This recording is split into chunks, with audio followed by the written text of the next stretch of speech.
माँ, ये देखिए उनके पद चिन्ह।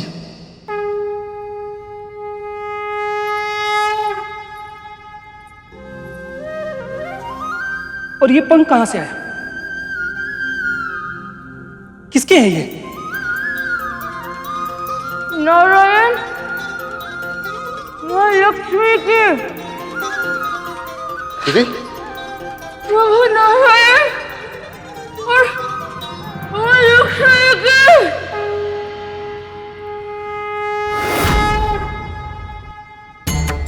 ये आप क्या कह रही है दीदी? और आपकी ये दशा कैसे हुई? अब हमारा भी कल्याण कर दीजिए माँ। अपराध क्षमा कीजिए, कृपा कीजिए भगवती।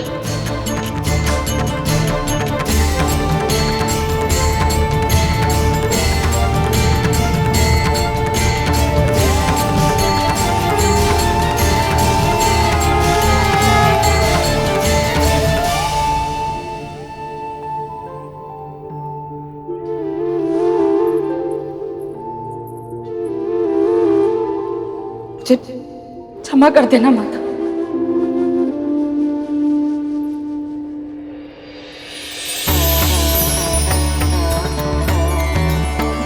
ये पच्चीन प्रभु नारायण और माता लक्ष्मी के,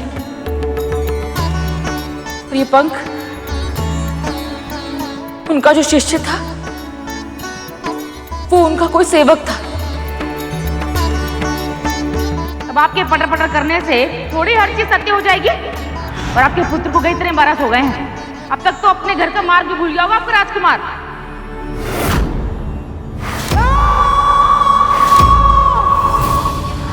सत्य तो ये है कि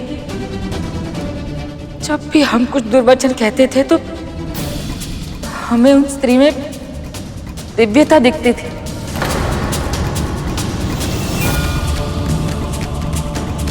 कि हम सत्य पहचान ही नहीं पाए।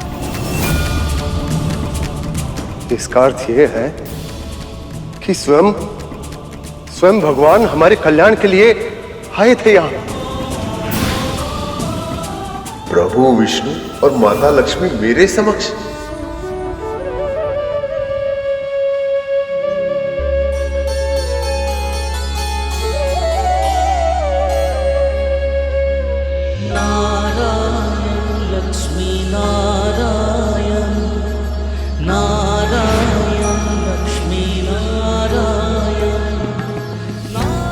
तो उस दिन जो हमें आभास हुआ था वो सत्य था, कोई स्वप्न नहीं।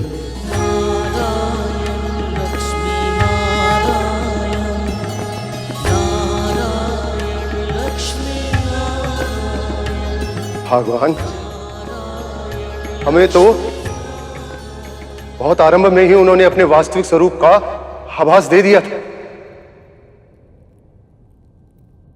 और हम ठहरे निर्बुद्धि, उन्हें पहचान ही नहीं पाए।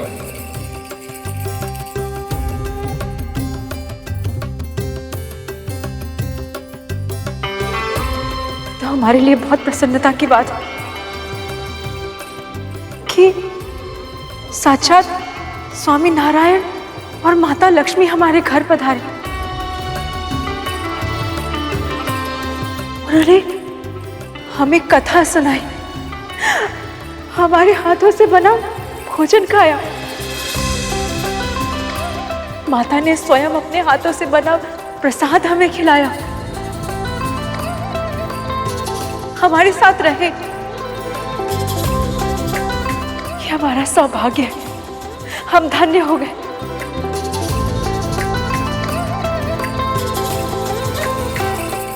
हम धन्य हो गए।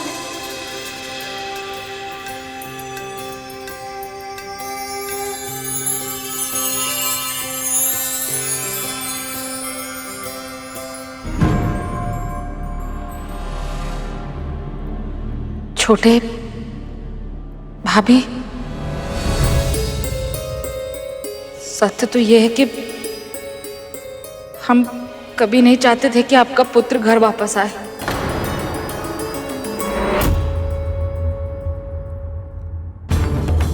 संपत्ति के लोभ में अंधे हो गए थे, पर अब हमें हमारी भूल का आभास है।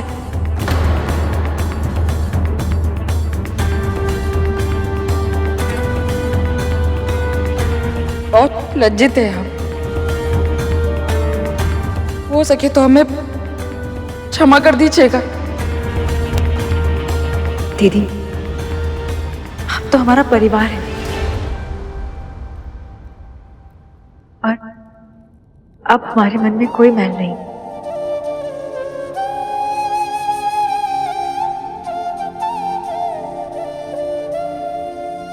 जब स्वयं स्वामी नारायण और माता लक्ष्मी ने आपको क्षमा कर दिया,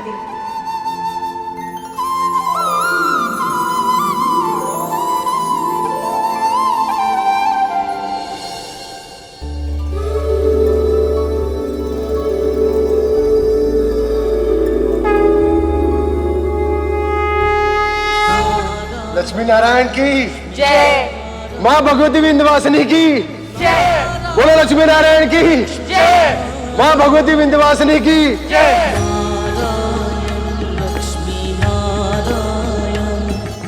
प्रभु, माँ प्रणाम।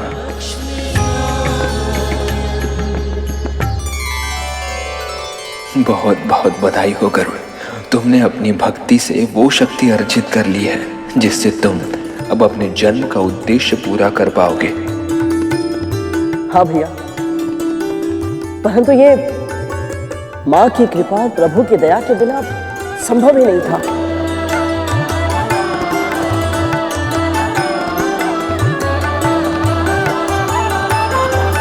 माँ आदिशक्ति के प्रताप से शास्त्री परिवार के साथ साथ अब मेरा भी कल्याण हो जाएगा। अब अपनी माँ को सबसे बड़ी प्रसन्नता दे पाऊंगा। मैं अपना सबसे बड़ा स्वप्न अब पूरा कर पाऊंगा। कितना अद्भुत होगा वो क्षण जब प्रभु मुझे अपना वाहन बनने का सौभाग्य प्रदान करेंगे।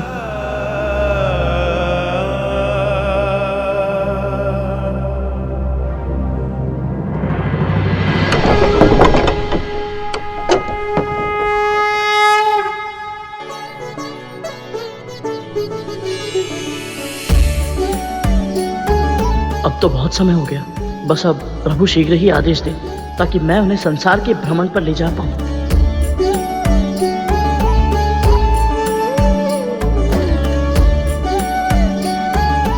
मैं तुम्हारी आतुरता समझ सकती हूँ गरुड़। मैं भी उत्सुक हूँ तुम्हें प्रभु का वाहन बनते देखने के लिए।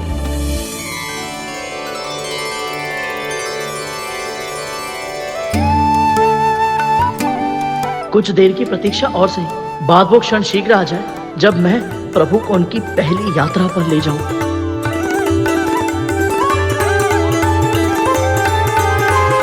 प्रभु उठ गए।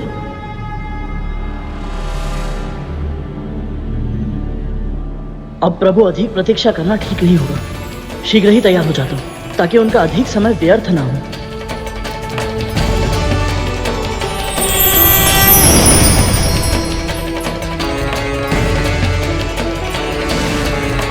प्रणाम प्रभु। देवगण, आप सब यहाँ? आपके दर्शनों की कामना थी प्रभु, और कुछ सांसार के विषयों पर आपसे चर्चा करनी थी। बताइए।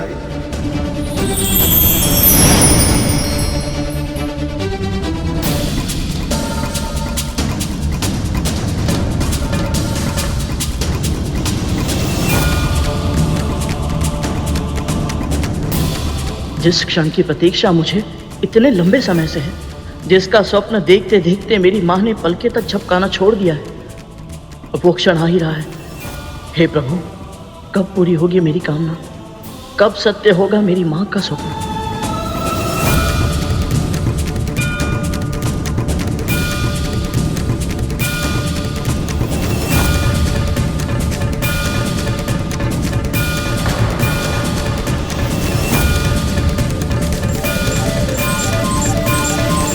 पुत्र,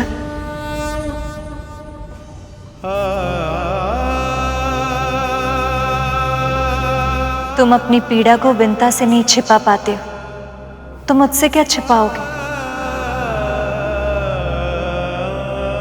माँ, प्रभु का सेवक होने के पश्चात भी मैं प्रभु की सेवा कर ही नहीं पा रहा हूं, और इससे जो पीड़ा मुझे हो रही है उसे मुखर होकर व्यक्त भी नहीं कर पा रहा हूं।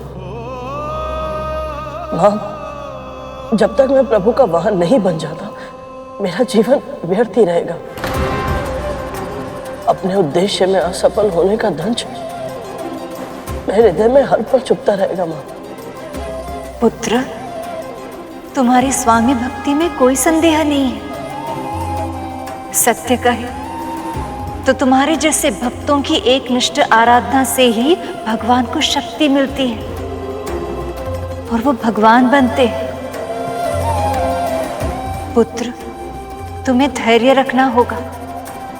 सही समय आने से पहले कुछ नहीं होगा। मैं समझता हूं मां, परंतु जब तक सही समय नहीं आ जाता मैं अपने मन को कैसे समझाऊं? चलो, इसके लिए मेरे पास एक उपाय है। जब तक तुम प्रभु के वाहन नहीं बन पाते, क्यों ना प्रभु के बारे में और बातें जान लो। मां, ये तो बहुत ही उत्तम सुझाव है। प्रभु के बारे में जानने से अधिक उत्तम और क्या हो सकता है? आप बताइए मुझे प्रभु के बारे में। तो क्या तुम्हें ये पता है, नारायण संसार के पालनहार होने के साथ साथ क्रमिक विकास के कर्ता भी है। वो कैसे मां? इस ब्रह्मांड में पहले कुछ भी नहीं था, कुछ भी नहीं। फिर महाशिव उत्पन्न हुए। वो अपने आप में संपूर्ण थे पर स्थिर थे। उनकी ऊर्जा से बनी आदि शक्ति, फिर इन दोनों के योग से नारायण की उत्पत्ति हुई, और फिर नारायण की नाभि से उत्पन्न हुए ब्रह्मदेव।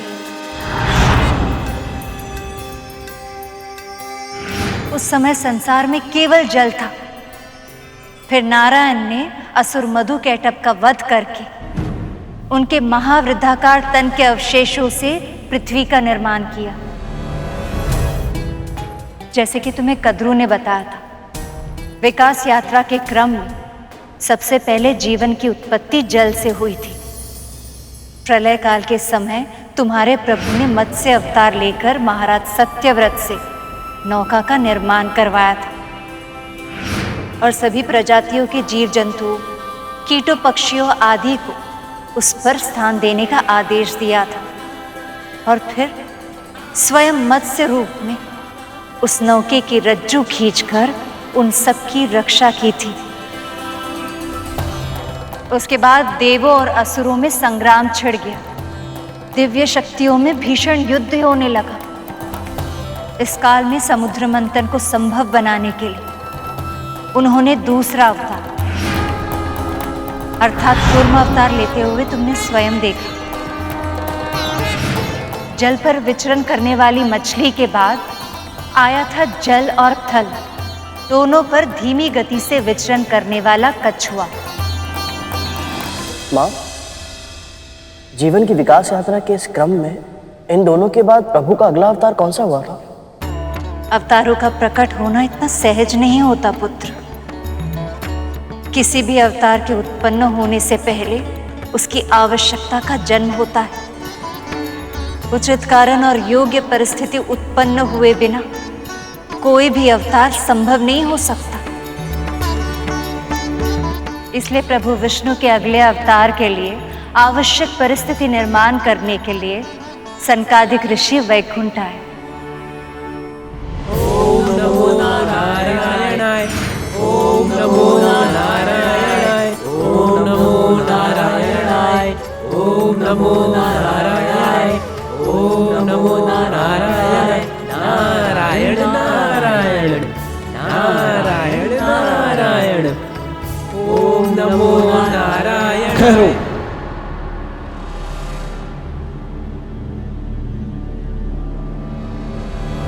द्वार खोलो द्वारपालो, हमें अपने प्रभु के दर्शन करने हैं। वाह बच्चा, बड़े अधिकार से कह रहे हो। हाँ, कौन हो तुम लोग? हम ब्रह्मदेव के मानस पुत्र हैं और श्री नारायण के भक्त। हमें सनकादि के नाम से जाना जाता है। तुम्हारा नाम कुछ भी क्यों ना हो, इस समय श्री हरि और माँ लक्ष्मी विश्राम कर रही हैं। दर्शन करने हैं तो फिर कभी आना, अब जाओ यहाँ से। भगवान और भक्त में समय और असमय का भेद नहीं होता द्वारपालो। भगवान तो स्वयं अपने भक्तों की प्रतीक्षा करते रहते हैं। ओ, तब क्यों ना आज भक्ति भगवान की प्रतीक्षा कर लें? हाँ?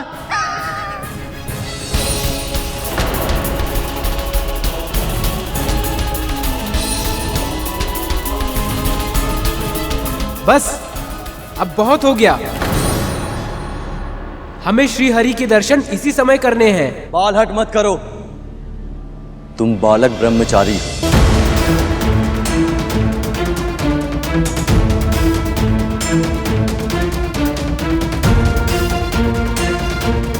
हाँ, अगर तुम चाहो तो हम तुम्हें कुछ मिठाइयां दे सकते हैं।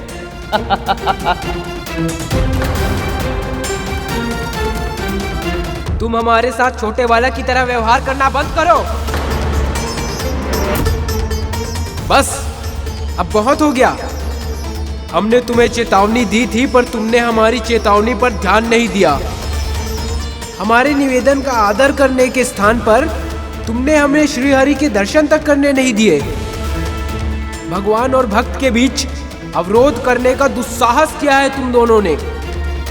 अब इस पाप की सजा अवश्य भुगतोगे तुम। और अब यही पीड़ा तुम्हें भी सहनी होगी। तुम दोनों को अहंकार ने जकड़ कर रख दिया है। तुम दोनों वैकुंठ में वास करने के योग्य नहीं हो।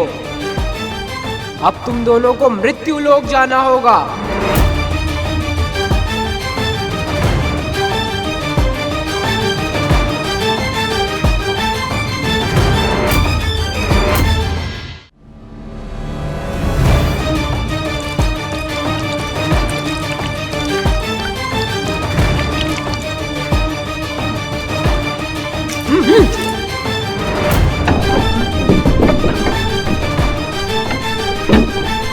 प्रभु,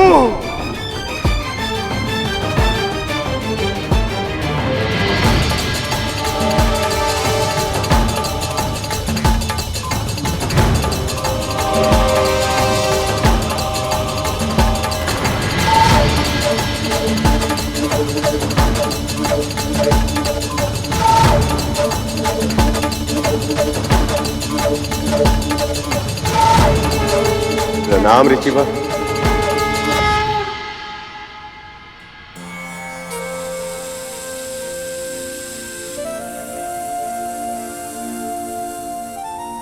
प्रभु, माँ, आपके दर्शन पाकर हम धन्य हो गए।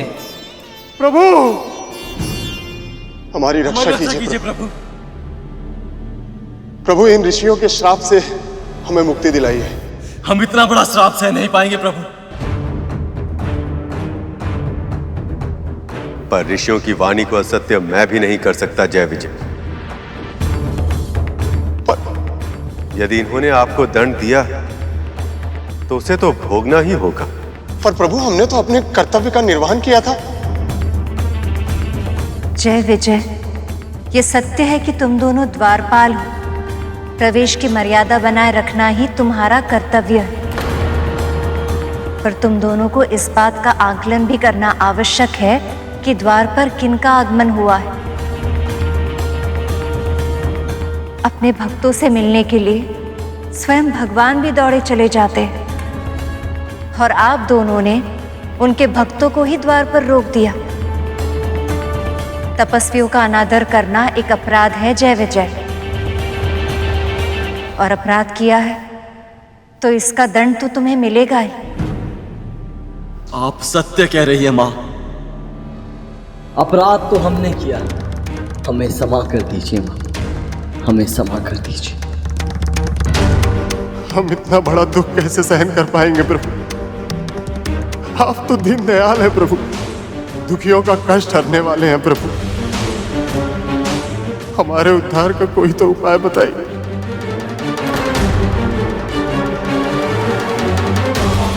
ये कैसी विडंबना है प्रभु। एक ओर भक्तों की करुणा है और दूसरी ओर ऋषियों का मान है, क्या निवारण निकालेंगे आप इस समस्या का?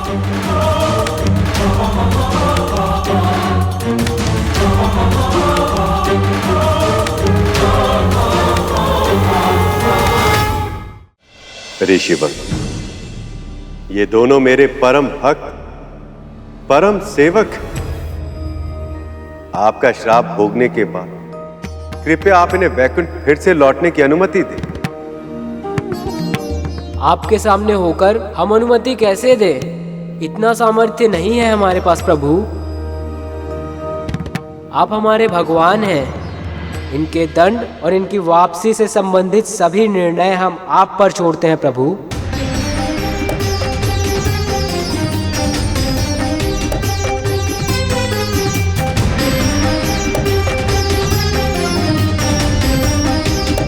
पृथ्वी पर अपना दंड भोगने के बाद तुम दोनों वैकुंठ अवश्य लौटोगे, किंतु उससे पहले या तो तुम्हें 7 जन्मों तक मेरा मित्र बनना होगा या 3 जन्मों तक शत्रु।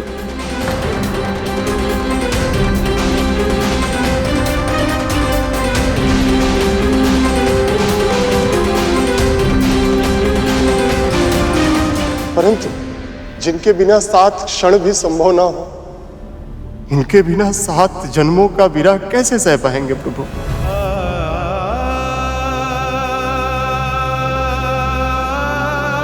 दिन रात जिनके गुणगान करते करते मेरी जीवा नहीं थकती,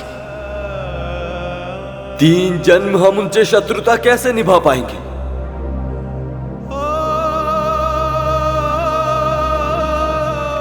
ये कैसा धर्म संकट है प्रभु?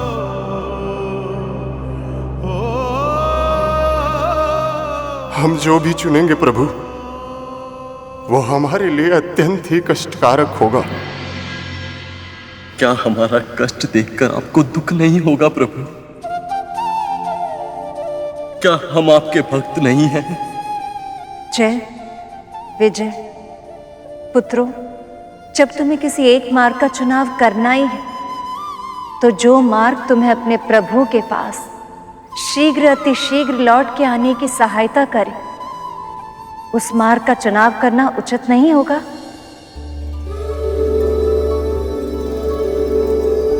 शत्रु के मन मस्तिष्क में भी सदैव अपने प्रतिद्वंदी का ही विचार रहता है।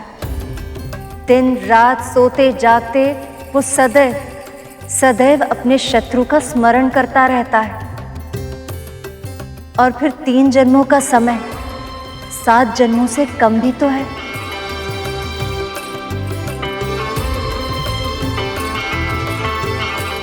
माते, आपने हमारी आंखें खोल दी। आपने हमारी सहायता की, हमें मार्गदर्शन दिखाया। ये किसी वरदान से कम नहीं है मां।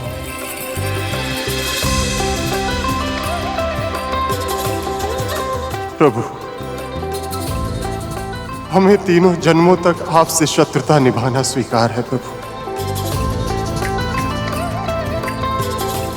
स्वीकार है प्रभु।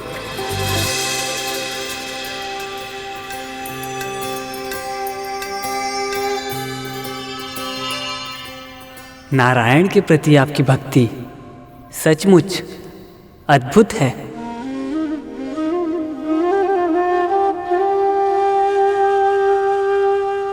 पृथ्वी पर आपका जन्म शीघ्र ही होगा और शीघ्र ही आपको मुक्ति भी मिलेगी, ताकि आप फिर से अपने वैकुंठ में प्रवेश कर सके।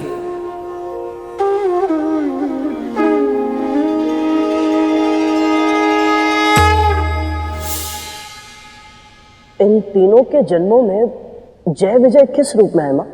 सतयुग में उनका जन्म हिरण्यकश्यप और हिरण्याक्ष के रूप में हुआ था। त्रेता युग में उनका जन्म रावण और कुंभकर्ण के रूप में होगा। और द्वापर युग में नारायण के इन शत्रुओं को शिशुपाल और दंतावक्र के रूप में पहचाना जाएगा। ये सभी स्वयं प्रभु के हाथों मारे जाएंगे और फिर से वैकुंठ में वास करने के अधिकारी बनेंगे। मुझे उन दोनों के सतियों के अवतारों की कथा विस्तार में सुनाइए ना मां। ऋषि सनकादिक ने जैसे कि कहा था, उनके जन्म का समय निकट ही था। महर्षि कश्यप की पत्नियों में से एक दिति उनके आश्रम में पुत्र प्राप्ति की इच्छा से आई। मुझे अदिति दीदी की तरह संतान चाहिए। और ये उचित समय नहीं है संतान धारण करने के लिए। इस बेला में संतान धारण करने से उनमें तामसिक गुण आ जाते हैं देवी। नहीं, मैं प्रतीक्षा नहीं कर सकती। महर्षि कश्यप को आने वाली अशुभता का आभास हो गया था। समय ने उनके अनुमान को सत्य सिद्ध कर दिया था। जब उनके पुत्रों हिरण्यकश्यप और हिरण्याक्ष के रूप में जय विजय का जन्म हुआ तो सारी पृथ्वी कांप उठी। फूल पक्षी बोलने लगी, सियार विलाप करने लगी।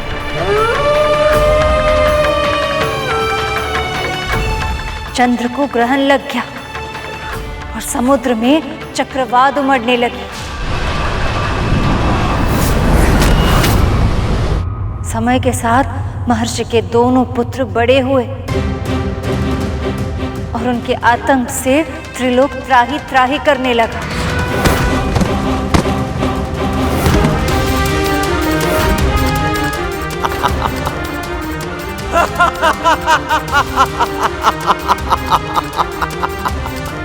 कोई योद्धा जो मुझसे युद्ध कर पाए, जो मुझे पराजित कर पाए, बोलो, है कोई?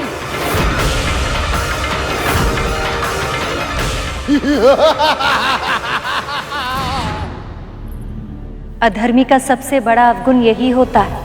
हर सुबह उठकर वो इसी विचार में मग्न होता है कि आज किसके साथ युद्ध किया जाए।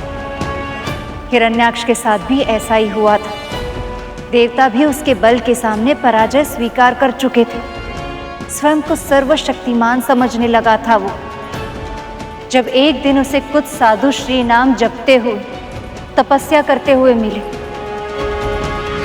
ओम विष्णवे नमः स्वाहा, ओम विष्णवे नमः स्वाहा, ओम विष्णवे नमः स्वाहा।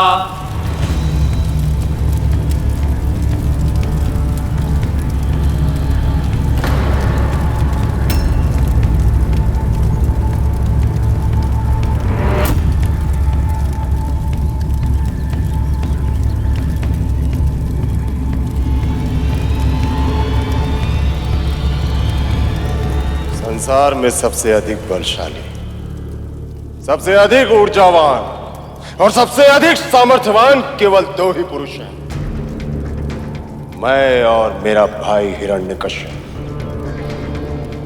तो फिर कौन है ये विष्णु जिसकी उपासना तुम सब मिलकर कर रहे हैं? श्री विष्णु इस जगत के पालनहार हैं असुर श्रेष्ठ। पूरी सृष्टि इन्हीं के आशीर्वाद से चलती है। मिथ्या भाषण मत करो तपस्वी। मिथ्या नहीं, ये सत्य है। यदि सत्य है तो कहां है वो विष्णु? बुलाओ उसे, पुकार लगाओ उसे। मैं उसे क्षण भर में पराजित करके यह प्रमाणित कर दूंगा कि मुझसे अधिक बलशाली संसार में कोई और नहीं है।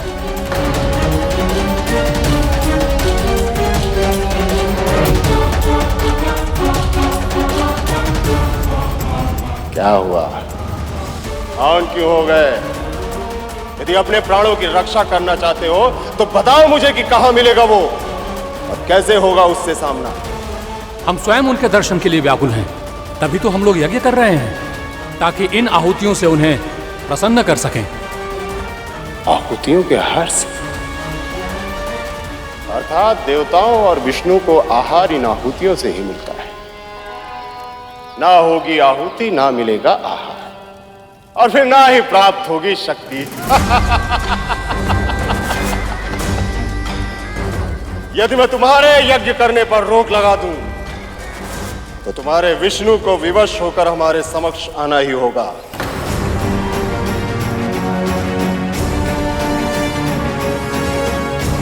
तपस्वियों, आज के बाद कोई भी किसी भी प्रकार का इस धरती पर यज्ञ नहीं करेगा।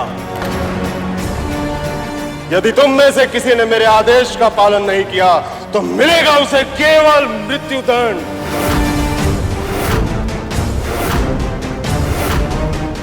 मृत्यु के भय से यदि हम में से किसी ने भी यज्ञ को बंद भी कर दिया तब भी तुम्हें कोई विशेष लाभ नहीं होगा हिरण्याक्ष, क्योंकि समूची पृथ्वी पर कोने कोने में भगवान के भक्त यज्ञ कर रहे हैं।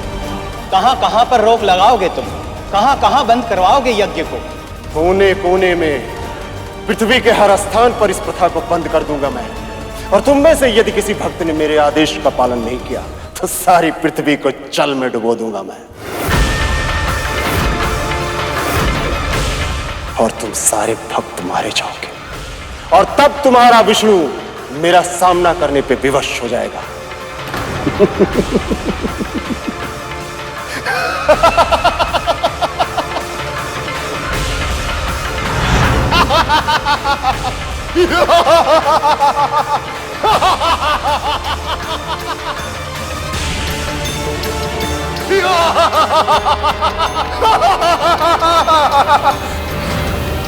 जय ने हिरणाक्ष के रूप में प्रभु के साथ ऐसी शत्रुता ठान ली कि पूरी पृथ्वी संकट में घिर गई।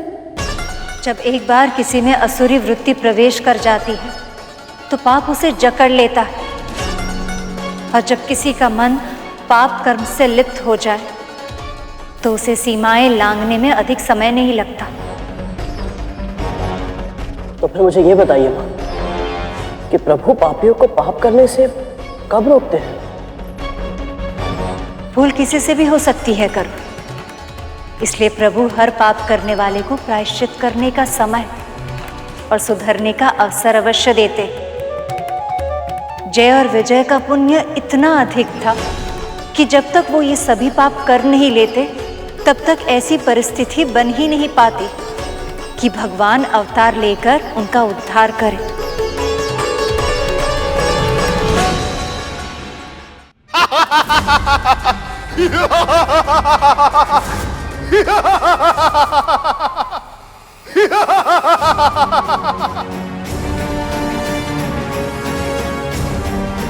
इतना विराट आकार, इतना विशाल शरीर,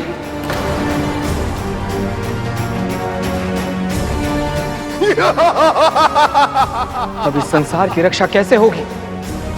कैसे होगी इस संसार की रक्षा?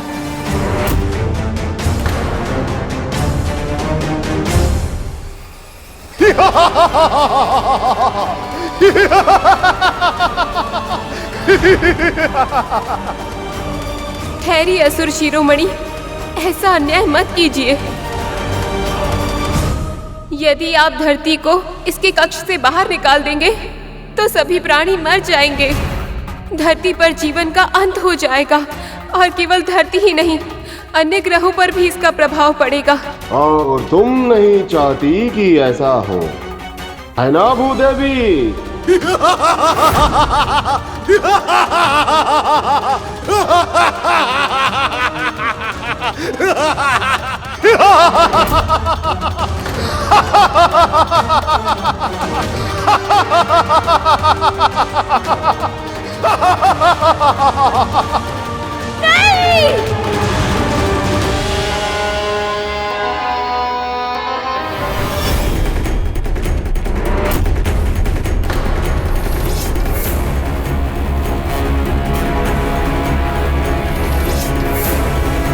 दुष्ट हिरण्याक्ष ने पृथ्वी को अपने स्थान से हटाकर उसे क्षीर सागर की गहराइयों में छिपा दिया, ताकि जब प्रभु विष्णु पृथ्वी की रक्षा हेतु आए तो वो उनसे युद्ध कर सके।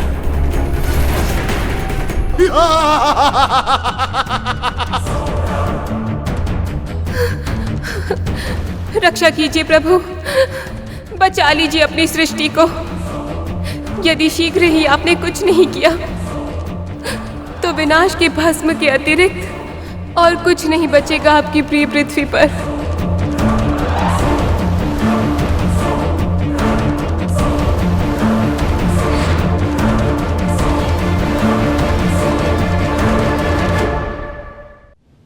ऐसी करुण पुकार सुनकर तो मेरी भी आग भर आई मां। कल्पना करना भी कठिन है कि अपनी संतानों को ऐसे भीषण संकट में घिरे देखकर स्वयं भूदेवी पर क्या बीत रही होगी। केवल भूमि देवी के लिए ही नहीं, प्रभु नारायण के लिए भी वो क्षण बहुत दुखदायी थे। पूरे ब्रह्मांड में प्रभु को सबसे अधिक प्रिय पृथ्वी ही है। इसलिए उन्होंने उसे आश्वासन दिया कि शांत हो जाइए भूदेवी, धैर्य रखिए। आप जानती हैं मैं अपने भक्तों के कष्टों को अनदेखा नहीं करता, विपत्ति में कभी भी उन्हें अकेला नहीं छोड़ता। आपकी पीड़ा मेरे हृदय को भी दुख पहुंचा रही। विश्वास रखिए, सही समय आने पर मैं आपका उद्धार अवश्य करूंगा। शीतल जलधारा के समान आपके इस आश्वासन ने मेरे कष्टों के ज्वालामुखी को शांत कर दिया है। आपकी जय हो प्रभु, सदा ही जय हो।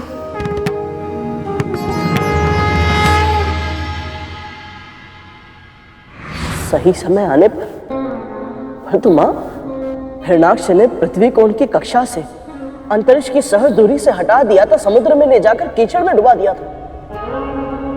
सभी पृथ्वीवासियों का, प्रभु के भक्तों का जीवन संकट में था मां, और ऐसे में प्रभु किस समय की प्रतीक्षा कर रहे थे? संसार में कोई भी घटना संयोग से नहीं घटती पुत्र। विधि का हर विधान पहले से ही निश्चित है। जिस समय प्रभु के सामने पृथ्वी पर संकट मंडरा रहा था, उसी समय ब्रह्मदेव के मन में सृष्टि का विचार आ रहा था। उस विचार से एक पुरुष और एक स्त्री का जन्म हो गया।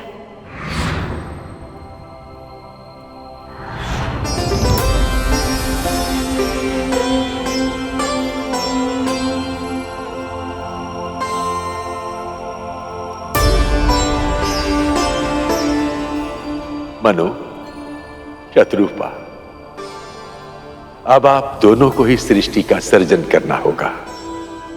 प्रणाम ब्रह्मदेव। आपकी आज्ञा शिरोधार्य है प्रभु, पर दसों दिशाओं में जल ही जल है, हम कहाँ जाए? सृजन और पालन पोषण के लिए भूमि की आवश्यकता है प्रभु, हमें पृथ्वी दीजिए। ये कार्य तो केवल नारायण ही कर सकते हैं, इसलिए आप दोनों को ही उनका आह्वान करना होगा।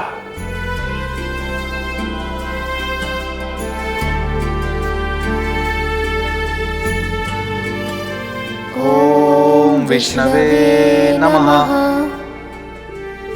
ओम विष्णवे नमः। ओम विष्णवे नमः। हे जगदीश्वर, अपनी उत्पत्ति के उद्देश्य को पूरा करने के लिए, नए सृष्टि के निर्माण के लिए हमें भूमि की आवश्यकता है। हे विश्वेश्वर, इस पूरी सृष्टि में केवल आप ही हैं जो पृथ्वी को मुक्त कराकर आने वाली पीढ़ियों को जीवन का उपहार दे सकते हैं। हम पर कृपा करें प्रभु। हमारी प्रार्थना स्वीकार करें।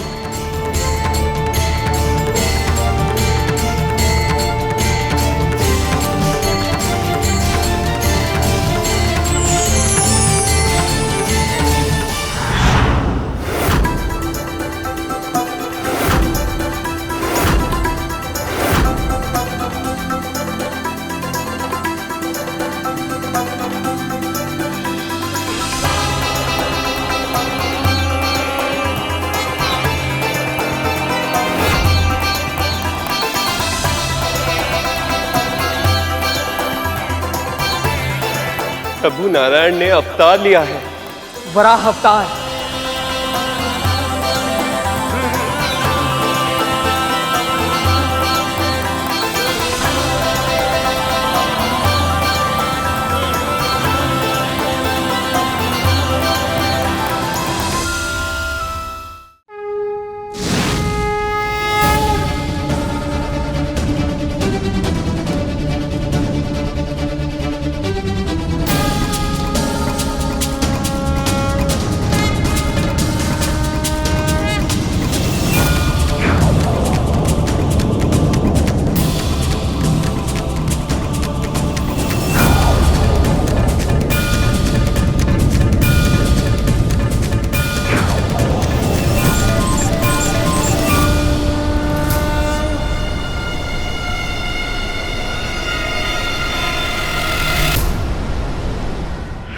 परंतु मां, प्रभु तो अंतर्यामी है, तो फिर वो सीधे भूदेवी के पास क्यों नहीं गए?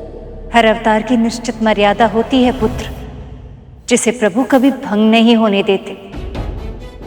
अन्यथा वो तो इच्छा मात्र से ही, केवल विचार शक्ति से ही किसी का भी वध करने में सक्षम है, पर वो ऐसा नहीं करते क्योंकि उनके अवतारों का उद्देश्य धर्म की रक्षा और अधर्म के नाश के साथ साथ संसार को ये शिक्षा देना भी है कि प्रयास किए बिना किसी को कुछ नहीं मिलता, स्वयं भगवान को भी नहीं। और फिर पृथ्वी को सूंघते सूंघते वराह अवतार में प्रभु समुद्र के जल के नीचे पहुंच गया।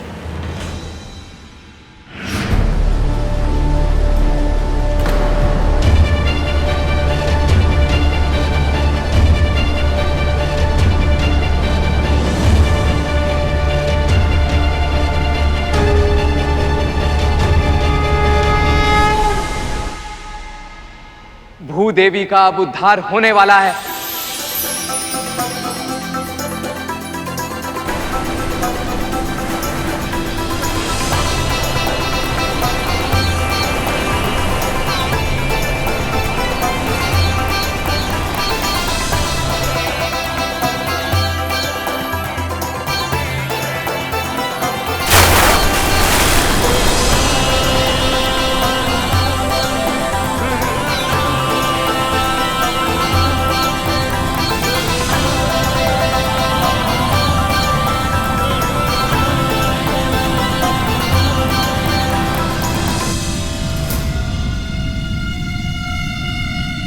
ये कैसा संकेत दे रही है प्रकृति? कहीं ऐसा तो नहीं कि विष्णु पृथ्वी को बचाने आ गया है?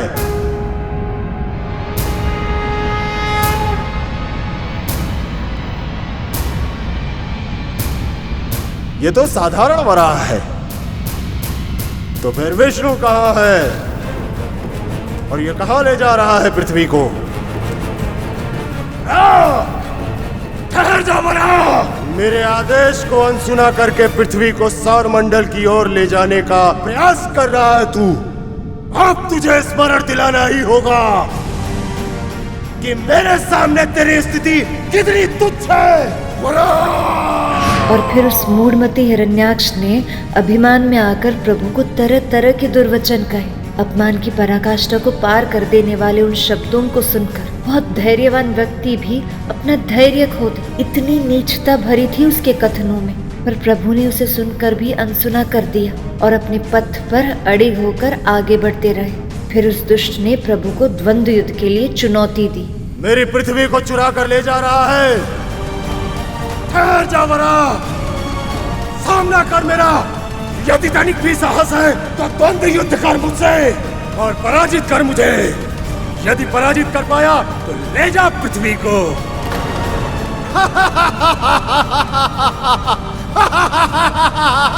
कायर! युद्ध की चुनौती का भी प्रत्युत्तर नहीं दिया तूने। ओ कायर! युद्ध कर मुझसे। हिरण्याक्ष हूं मैं।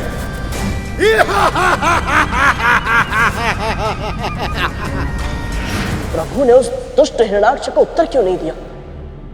क्यों उसकी युद्ध की चुनौती को स्वीकार कर दिया? मां, उसके ललकारने पर प्रभु ने प्रहार क्यों नहीं किया?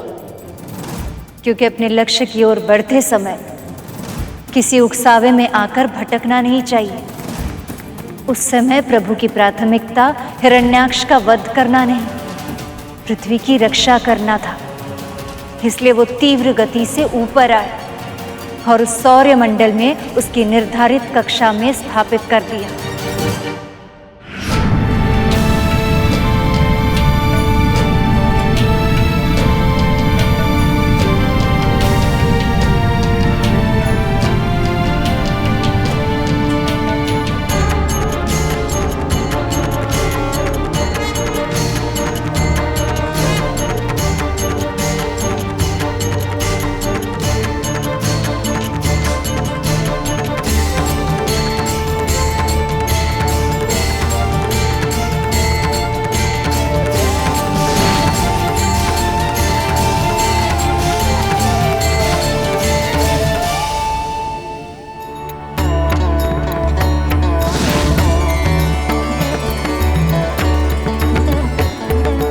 वराहदेव, हे विष्णु अवतार, आपने मुझ पर कृपा की, मुझे फिर से सौर मंडल में मेरी कक्षा में स्थापित कर दिया। आपका बहुत बहुत आभार। आपकी सदा ही जय हो। आपकी जय हो, आपकी सदा ही जय हो। हे वराह रूपी प्रभु नारायण, कृपया मुझे और शत्रुपा को आशीर्वाद दें ताकि हम दोनों ब्रह्मा जी के आदेश अनुसार पृथ्वी पर नए जीवन का निर्माण कर सकें।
एक वरा में इतना बल कि सौर मंडल से क्षीर सागर की गहराइयों में गिरा दिया मुझे।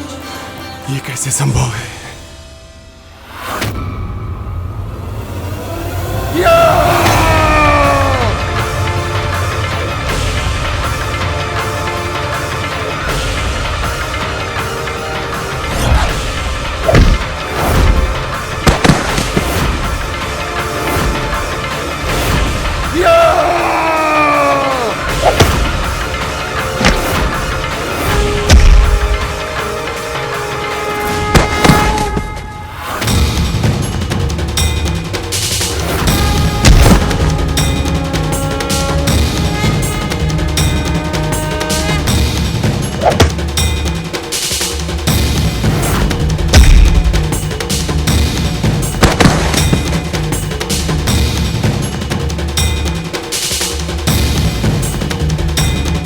आज तक पूरी सृष्टि में कोई ऐसा योद्धा नहीं था जो मेरा सामना कर पाए, पर इस वराह में अतुलनीय बल है। थोड़ी ही देर में मुझे यह थकाकर पराजित कर देगा। यदि मुझे इससे बचना है तो मुझे भागना ही होगा।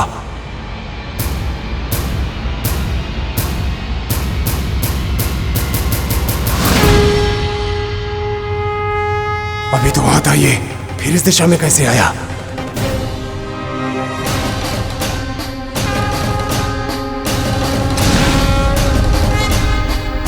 ये यहां भी है।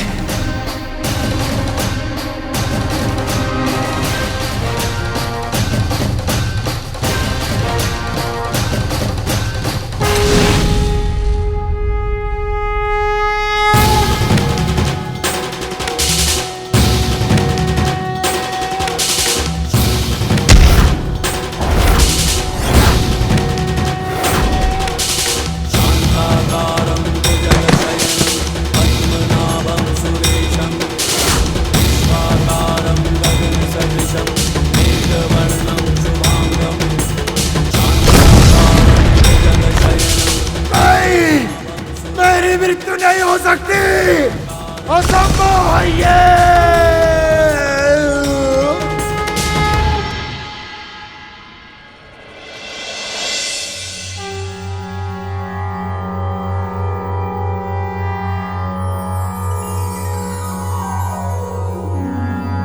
संभुवे तुभ्यं सृष्टे सर्वार्थवेदिने, नमो हिरण्यगर्भाय वेधसे परमात्मने, नमस्ते वासुदेवाय विष्णवे विश्वयोनये, नारायणाय देवाय देवानां हितकारिणे, नमोस्तुते चतुर्वक्र शारंग चक्रासिधारिणे, सर्वभूतात्मभूताय कूटस्थाय नमो नमः। नमोस्तुते वराहाय नमस्ते मत्स्यरूपिणे, नमो योगाधिगम्याय नमः संकर्षणाय ते।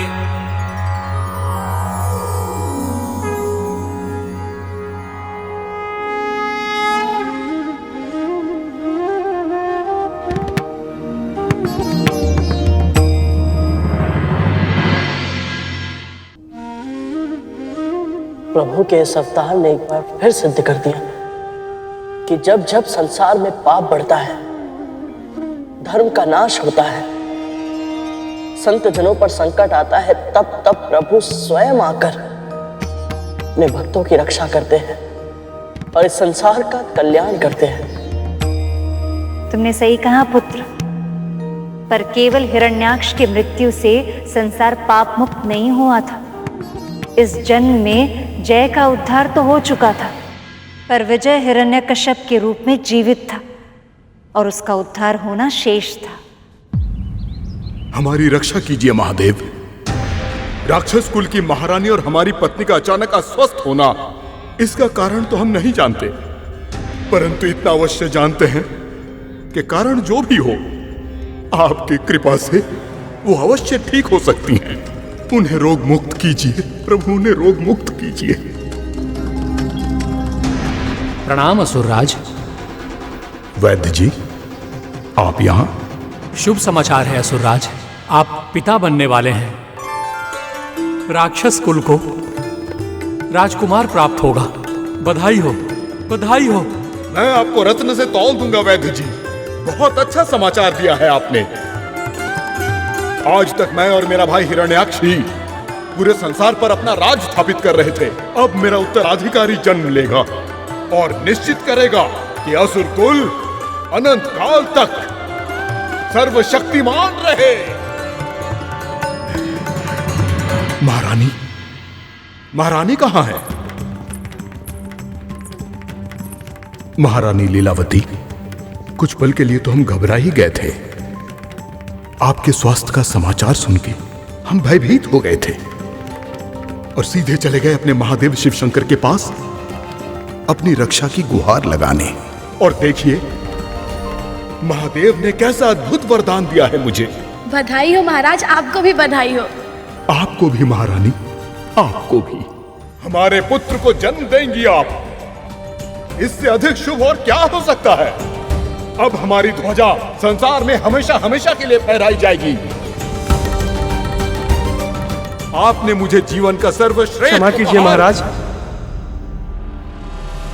ऐसा भी क्या आवश्यक कार्य आन पड़ा जो हमारी प्रसन्नता के क्षणों में तुम्हें विघ्न डालते हुए तनिक भय नहीं हुआ?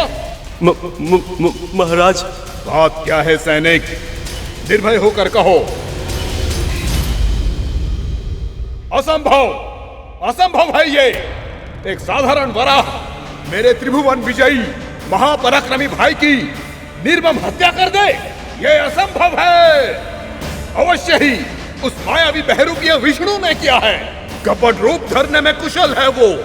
हिरण्याक्ष ने उसे युद्ध के लिए ललकारा था, इसलिए उसने छल का सहारा लिया। मैं उस छलिया को नहीं छोड़ूंगा। क्या आप भी अपने भाई की तरह मृत्यु का वरण करना चाहते हैं महाराज?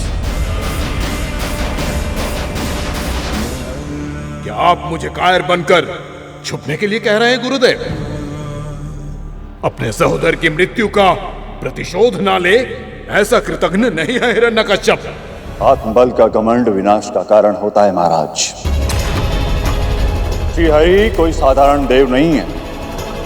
उनको पराजित करने के लिए आपको विशेष शक्ति अर्जित करनी होगी।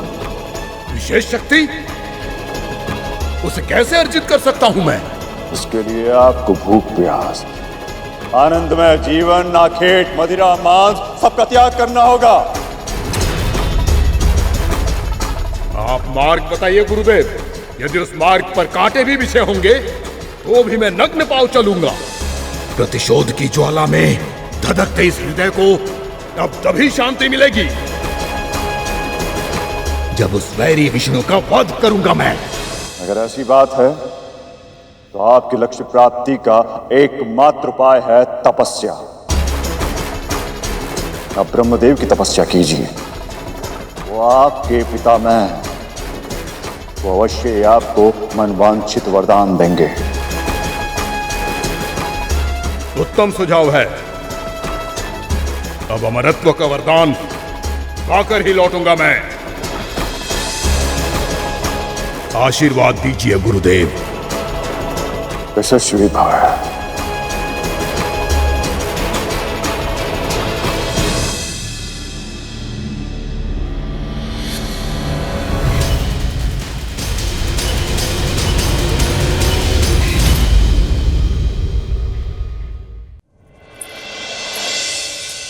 महाराज,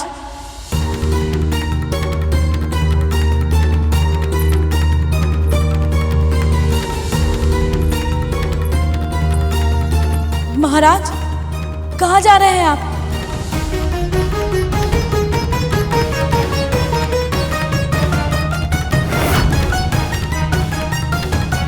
और ये वस्त्र, तो क्या आप तपस्या? असुरों की महारानी हैं आप। ऐसे आंसू बहाना आपको शोभा नहीं देता लीलावती। और अब तो आप अकेले भी नहीं हैं। हमारे राजकुमार असुर कुल दीपक के स्वास्थ्य का ध्यान रखना भी आपका ही दायित्व है।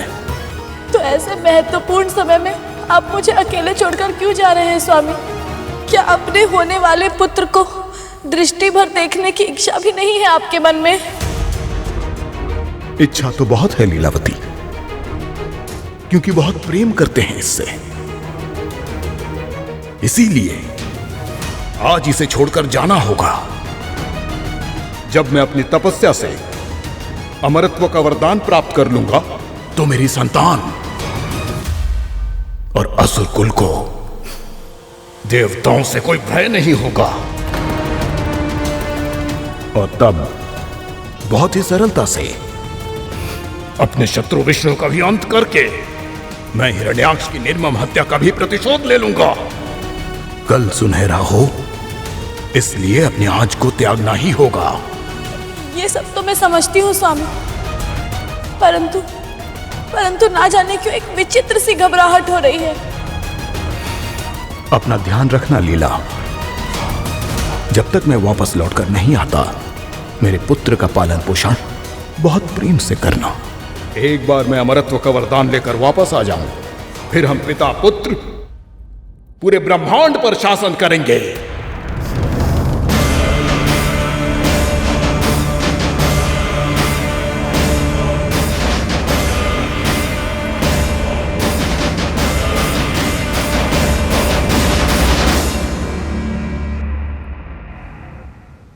आपको पूरा विश्वास है कि यह सूचना सत्य है वायुदेव? हाँ देवराज, ये सत्य है। हिरण्यकश्यप वरदान प्राप्त करने के उद्देश्य से ब्रह्मा जी की तपस्या करने के लिए निकल चुका है। तो फिर करने दीजिए उसको ये तपस्या, यदि कर पाए तो। मैं समझा नहीं देवराज। हिरण्यकश्यप की आसुरी प्रवृत्ति तपस्या जैसा सत्क्रम उसका मन रमने नहीं देगा अग्निदेव। ब्रह्मदेव को प्रसन्न करने में किसी भी तरह से सफल नहीं हो पाएगा। फिर भी संसार के भविष्य को भाग्य के भरोसे छोड़ना उचित नहीं होगा। मेनका, उर्वशी,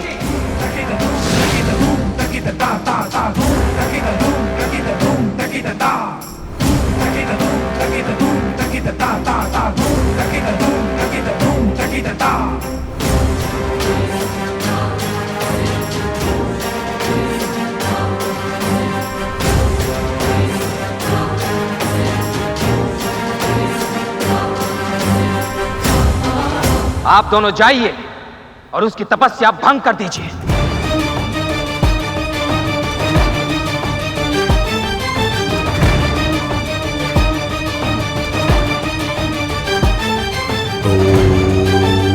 ब्रह्मदेवाय नमः।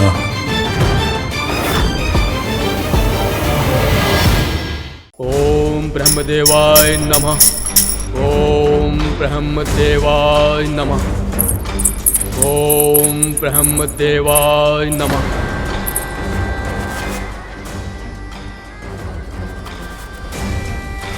ओम ब्रह्मदेवाय नमः। ओम ब्रह्मदेवाय नमः। ओम ब्रह्मदेवाय नमः। ओम ब्रह्मदेवाय नमः। ओम ब्रह्मदेवाय नमः। ओम ब्रह्मदेवाय नमः। मेनका, श्रवण इंद्रिय को जगाने के लिए ध्वनि से उत्पन्न किए गए आकर्षणों का कोई प्रभाव नहीं पड़ रहा इन पर।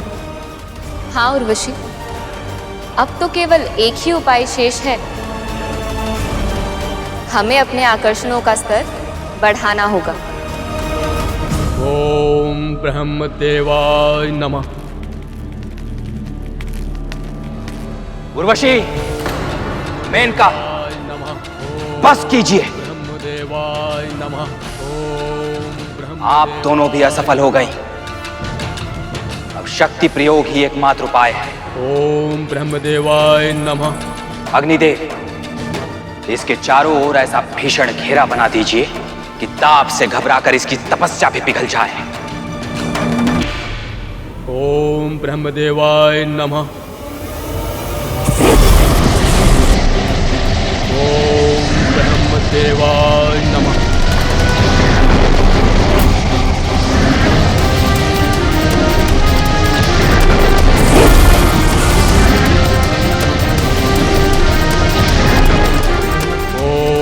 ब्रह्मदेवाय नमः।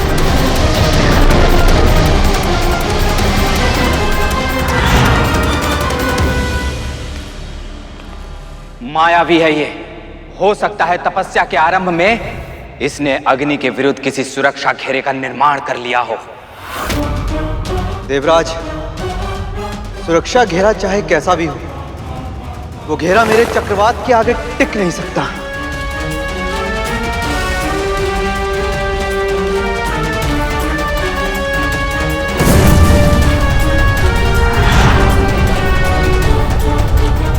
ओम ब्रह्मदेवाय नमः।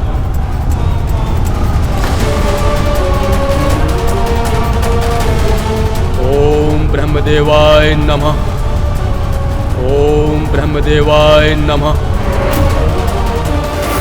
ओम ब्रह्मदेवाय नमः।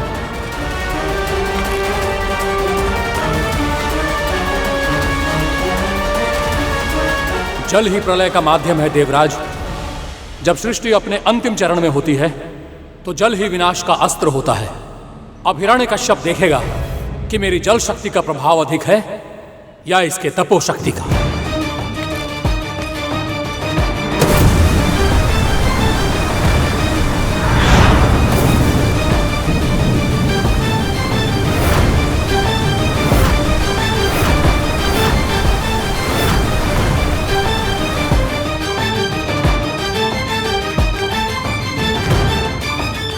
इसकी तपोशक्ति ने इसके इर्द गिर्द रक्षा कवच बना दिया है जो हमें इस पर हमला करने से रोक रही है। ओम ब्रह्मदेवाय नमः।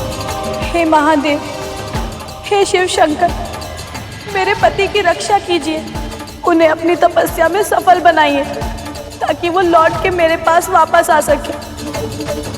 हे प्रभु, मेरे होने वाले बच्चे पर अपने आशीर्वाद का छत्र बनाए रखिए। उसकी सुरक्षा कीजिए, उसे एक सुखद भविष्य दीजिए।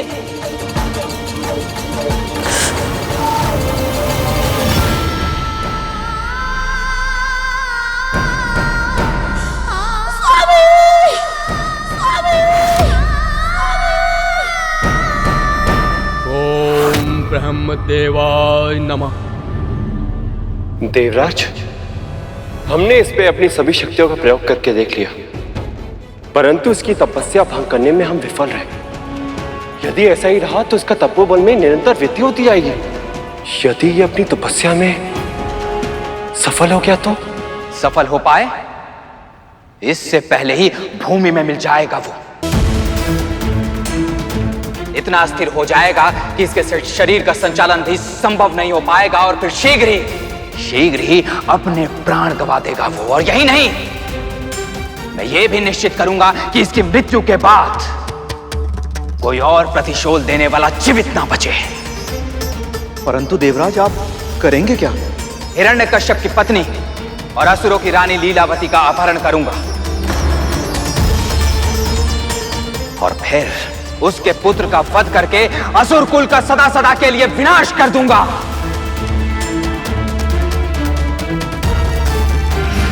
अजन्य पुत्र की हत्या,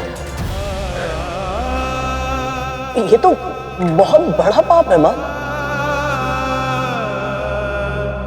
एक माँ को अपने संतान पर छाए संकट का आभास होता है तो उसके हृदय पर क्या बीतती है, ये मैं जानता हूं माँ। इस तरह का निम्र व्यवहार असुरों के लिए संभव है, परंतु तो देवराज के लिए ये बिल्कुल उचित नहीं है माँ। सत्य कहा तुमने पुत्र। देवी हो या राक्षस, मानव या पशु, माँ तो माँ ही होती है। संतान के लिए उसकी ममता एक समान ही होती है। इसलिए एक माँ से उसकी अजन्मी संतान को छीन लेना ही संसार का सबसे बड़ा अपराध है। पर देवराज अपनी असुरक्षा की भावना और स्वर्ग के स्वामी बने रहने की इच्छा के कारण ये मूलभूत आदर्श ही भूल गए थे।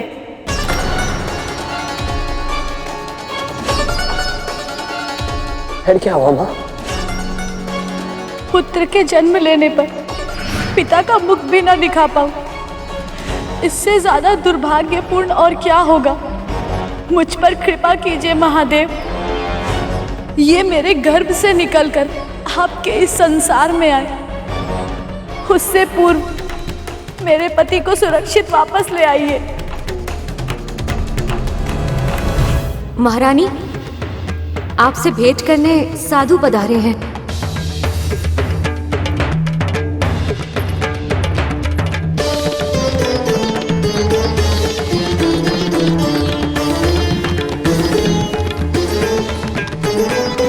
प्रणाम साधु महाराज।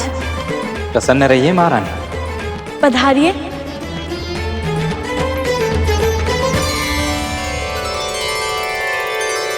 मैं आपके लिए भोजन की व्यवस्था करवाती हूँ। पर आज भोजन की नहीं, समाज के कल्याण के लिए आपकी आवश्यकता है। आदेश कीजिए साधु महाराज। समाज कल्याण के लिए यदि मुझे अपने प्राण भी न्यौछावर करने पड़ेंगे तो मैं सहर्ष कर दूंगी। आपके प्राण नहीं चाहिए महारानी, आप अपना पुत्र मुझे दे दीजिए।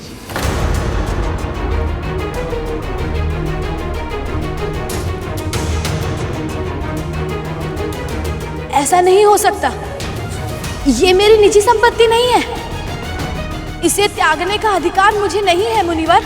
आप अपना वचन तोड़ रही हैं महारानी। परंतु आपको भी समझना चाहिए कि इतना बड़ा निर्णय मैं अपने पति से विचार विमर्श किए बिना नहीं ले सकती। विचार विमर्श तो आप तब कर पाएंगे जब आपका पति आपके पास लौट कर आएगा, और वो होगा नहीं। हट में आकर वो एक ऐसी तपस्या कर रहा है जो कभी पूरी नहीं होगी। अमरता की लालसा है उसे, पर तपस्या करते करते ही मर जाएगा। नहीं! इतने कठोर वचन, तपस्या करते समय मृत्यु की आकांक्षा। तू साधु नहीं हो सकता। अवश्य ही तू कोई बहरूपिया है। मेरे पति के अहित की इच्छा रखने वाला राक्षस कुल का शत्रु है तू। सामने आ, इससे पहले कि प्रतिव्रता स्त्री तुझे श्राप दे दे। अपना वास्तविक रूप सामने ला।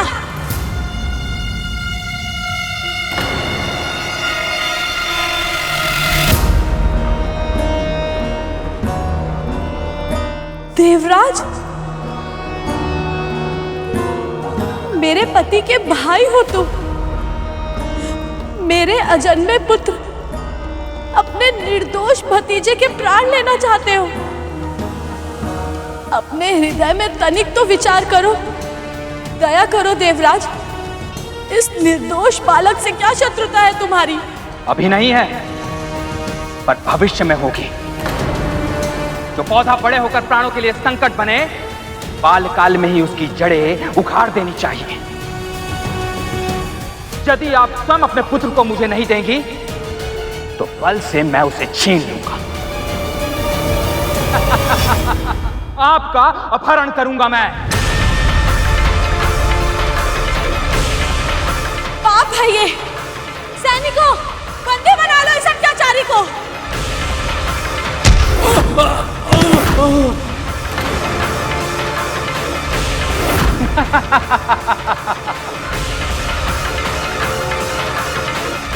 बनाएगा मुझे बंदी। आपके सभी असुर सैनिक या तो मारे जा चुके हैं या घायल हो चुके हैं और अब तो कोई अस्त्र भी उठाने वाला नहीं बचा यहाँ। पर ये भूल मेरी नहीं, आपके पति की है देवी। मीनाक्ष की मृत्यु के बाद उसे अपनी असुर नगरी को असुरक्षित छोड़कर यहां से जाना नहीं चाहिए था। अबला स्त्री पर आक्रमण करके अपना पुरुषार्थ सिद्ध कर रहे हो देवराज। वायुदेव, पूजनीय बनना चाहते हैं आप, वंदनीय कहलाना चाहते हैं ना आप सब। मैं आप सबके देवत्व को पुकारती हूँ। यदि आज आप सबने एक स्त्री को बलपूर्वक बंदी बनाया तो ये सारा संसार धिक्कारेगा आप सब पे। बस, बहुत बोल चुकी आप। वायुदेव, अब समाप्त कीजिए ये खेल।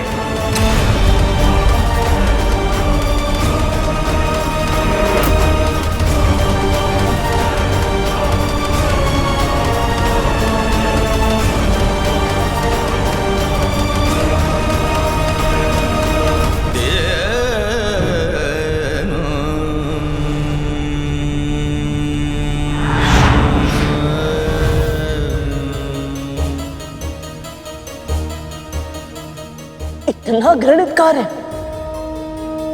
परंतु देवता ऐसे कैसे कर सकते हैं मां? और प्रभु ने उन्हें इतना नीच कर्म करने ही क्यों दिया? नहीं करने दिया। देवराज इंद्र को अधर्म के इस मार्ग पर और आगे बढ़ने से रोकने के लिए उसी क्षण प्रभु के परम भक्त नारद वहां पहुंचे। सुनो दासियों, इन्हें मेरे साथ ले चलो। चलो। ठहरिए देवराज।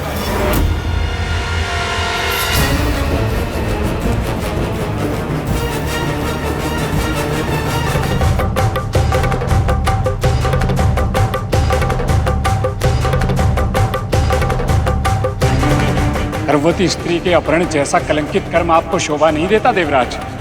फिर भी मुझे ये अपहरण करना ही होगा देवर्षि। प्रसव के बाद इनके नवजात शिशु का भी वध करना होगा मुझे।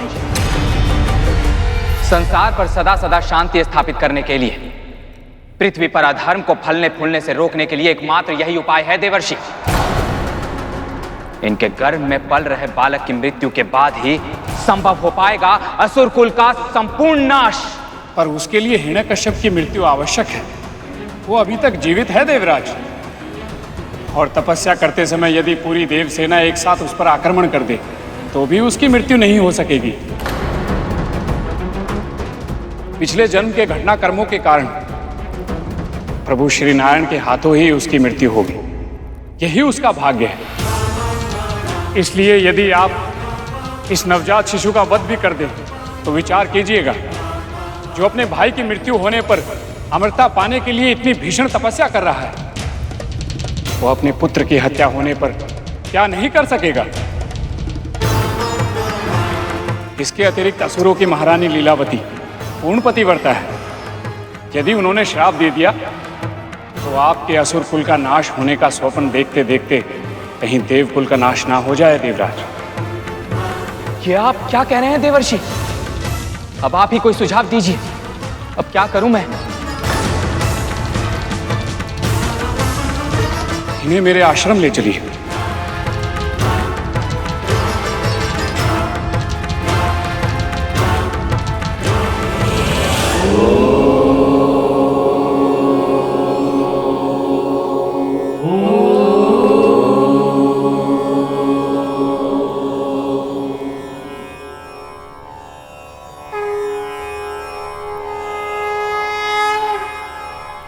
ओम नमो भगवते वासुदेवाय।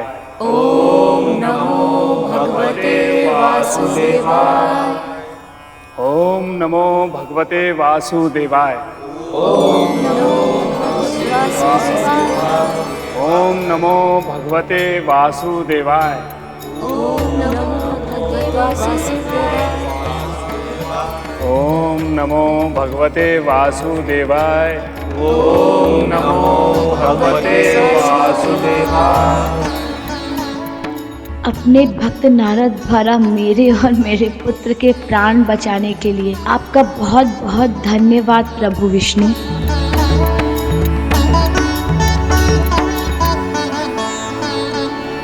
जो सभी विकारों से रहित है, जो शुद्ध है, अविनाशी है, जो सभी परिस्थितियों में एक समान रहने वाले हैं। जैसे जैसे मैं इन सब के निकट जा रही हूँ, इसकी प्रसन्नता बढ़ती जा रही है। सर्वथा एक रस भगवान विष्णु को नमस्कार, जो सर्वव्यापी है, सर्वशक्तिमान है, एक रूप होकर भी अनेक रूप वाले हैं, जो स्थूल भी हैं और सूक्ष्म भी हैं, उन भगवान विष्णु को नमस्कार।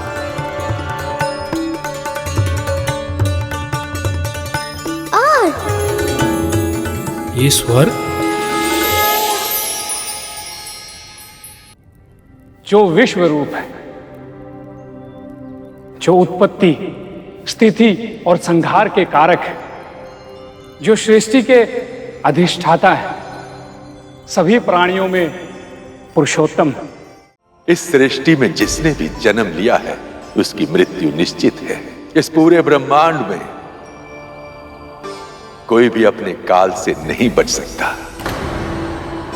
अमरता का वरदान छोड़कर कुछ और मांग लो, मैं तुम्हें अवश्य प्रदान करूंगा। तो मुझे ये वरदान दीजिए ब्रह्मदेव कि मेरी मृत्यु का साधन ना कोई अस्त्र बन सके, ना ही कोई शस्त्र।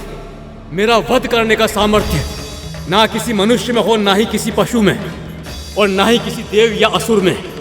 मेरा काल मुझ तक ना दिन में पहुंच पाए, ना ही रात में, और प्राणहीन होकर मेरा तन ना घर के भीतर गिरे, ना घर के बाहर। तथास्तु।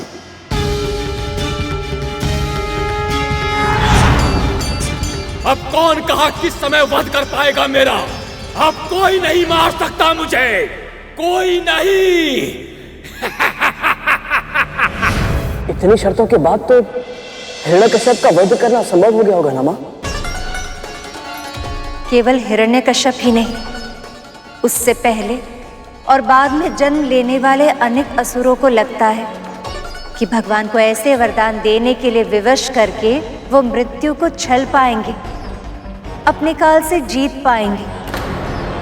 पर वो ये नहीं समझ पाते कि ऐसे विशेष वरदानों के माध्यम से वो स्वयं ही निर्धारित कर देते हैं कि उनकी मृत्यु कैसे होगी। हिरण्यकश्यप के साथ भी ऐसा ही हुआ था, पर अभी उसका अंत होने में समय शेष था। अभी तो उसकी तपस्या पूरी हो जाने के कारण इंद्र और अन्य देवताओं के ऊपर संकट के बादल गिर गए थे। ऐसा भीषण वरदान अमृत ना मिलकर भी लगभग मिल ही गया है। अब क्या करेंगे? उस दुष्ट का सामना कैसे करेंगे हम? हे प्रभु, अब क्या होगा? महारानी, देखिए कितना बड़ा वरदान प्राप्त किया है आपके पति ने। अब असुरों की विजय कोई नहीं रोक सकता, कोई नहीं। पर कहां हैं आप महारानी? और हमारा पुत्र कहां है? पुत्र,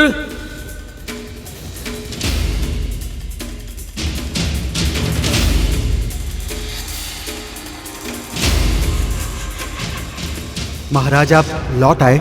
महाराज हमें क्षमा कर दीजिए। असुर सम्राट हिरण्यकश्यप के महल में सुरक्षा के लिए उत्तरदायी सैनिकों का मुख मलिन है, दृष्टि भूमि पर है, आंखों में है ग्लानि की छाया। लेकिन क्यों? ऐसा क्या हुआ है? मेरी पत्नी कहां है? बोलो। महाराज वो देवों का राजा इंद्र वेश बदल कर आया था और महारानी का अपहरण करके ले गया। हमने बहुत प्रयास किया महाराज, अनेकों असुर मारे गए महाराज, पर हम महारानी की रक्षा नहीं कर पाए महाराज। गुप्तचरों से पता चला है महाराज कि उन्हें नारद मुनि के आश्रम में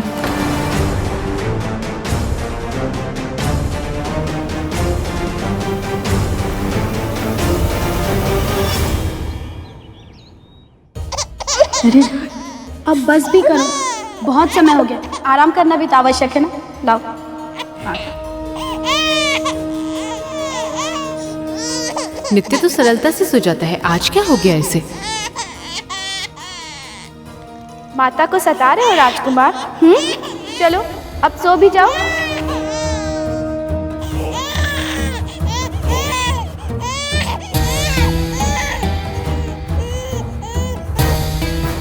अद्भुत अद्भुत अद्भुत अद्भुत, ऐसा क्यों कहा आपने मुनिवर? क्या मेरे पति का कोई समाचार मिला है? और वैसे भी आज ना जाने क्यों मेरा मन बहुत व्याकुल है। आप जिसे व्याकुलता समझ रही हैं वो आकुलता है देवी। आपका मन अपने प्रिय के बारे में जानने को अकुला रहा है देवी। पर आप चिंता मत कीजिए, आपके पति की तपस्या पूरी हो गई है और वो शीघ्र ही आपके पास लौट आएंगे। तो क्या उन्हें अमरता का वरदान मिल गया है? आपके पति को जो अपने पितामह ब्रह्मदेव से वरदान प्राप्त हुआ है उसके अनुसार मनुष्य, पशु, देव और दानव उन्हें कोई नहीं मार सकता देवी। कोई भी अस्त्र शस्त्र उनके वध का कारण नहीं बन सकता देवी। उनकी मृत्यु चाहकर भी दिन के प्रकाश में उनके पास नहीं आ सकती और ना ही रात के अंधेरे में। ना ही उनकी हत्या महल के भीतर की जा सकती और ना ही महल के बाहर। आपने सत्य कहा मुनिवर। अद्भुत अद्भुत है ये समाचार। अद्भुत है मेरे पति की बुद्धिमत्ता। अद्भुत है अमरता के समान शक्तिशाली ये वरदान। ये बहुत ही शुभ संकेत है मुनिवर। इसका अर्थ ये है कि ये बालक अत्यंत भाग्यवान है। ये तो सही कहा देवी आपने। ये बालक अति भाग्यशाली और इसमें सब प्रभु की लीला है। ये बालक अपने पिता के उद्धार का कारण बनेगा। नारायण नारायण। नारद मुनि, कहाँ है नारद मुनि? कहाँ है नारद मुनि? कहाँ है वो पक्षपाती? विष्णु का भक्त है ना वो, इसलिए उसने मुझसे शत्रुता निभाई। बोलो कहाँ है वो?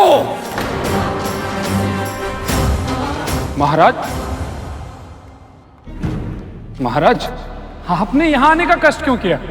मैं स्वयं ही महारानी और राजकुमार को लेकर आपके पास आने वाला था। अवश्य मेरे वरदान की सूचना मिल गई होगी तुम्हें, तभी तो मुझसे भयभीत होकर अपना पक्ष बदल रहे हो। तुम्हें क्या लगता है नारद मुनि, मुझे ये तक नहीं पता कि तुम मेरे परम शत्रु, मेरे भाई हिरण्याक्ष के हत्यारे, विष्णु के भक्त हो, देवताओं के शुभ चिंतक हो तुम। उन देवताओं के जिन्होंने असुरों की महारानी का अपहरण करके अक्षम्य अपराध किया है, अब उनके साथ साथ इस अपराध का दंड तुम्हें भी भुगतना होगा नारद मुनि। स्वामी। महारानी, इतने समय पश्चात आपके दर्शन करके मैं धन्य हो गई स्वामी। अब ठीक तो है महारानी? इन सब ने तुम्हें अधिक कष्ट तो नहीं दिया? अधिक क्या, मुझे तनिक भी कष्ट नहीं दिया इन सब ने। मैं और आपका पुत्र, हम दोनों बिल्कुल ठीक हैं। अपितु मुनिवर ने देवराज इंद्र के षड्यंत्र से हम दोनों के प्राणों की रक्षा की है।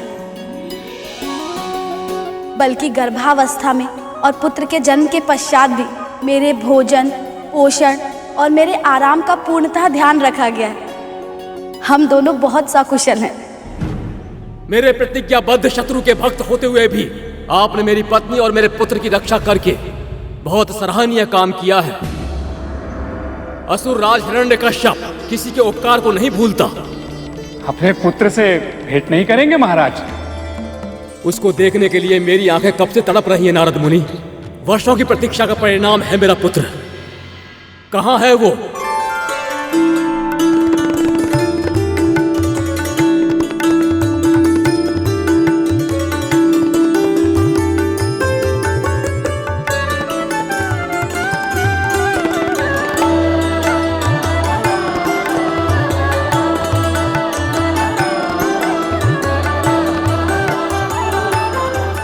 का सबसे बड़ा शत्रु उनके सबसे बड़े भक्त से पहली बार मिल रहा है। कितना विलक्षण है ये क्षण। आज तो इस पिता का स्नेह बरसाती नदी की तरह अपने किनारे तोड़कर बह रहा है, पर जब इसे पता चलेगा कि इसके पुत्र के मन में नारायण बसे हैं, तब क्या होगा? महारानी, मेरे जीवन का सूर्य हैं आप। असुर कुल को इस योग्य राजकुमार का उपहार देकर आपने हमारा उज्जवल भविष्य सुनिश्चित कर दिया है। अब असुरों की कीर्ति पताका युगों युगों तक फहराती रहेगी। कितना तेज है इसके मुख पर। निश्चित रूप से ये महायोद्धा महावीर राजकुमार बनेगा। ओम नमो नारायणाय।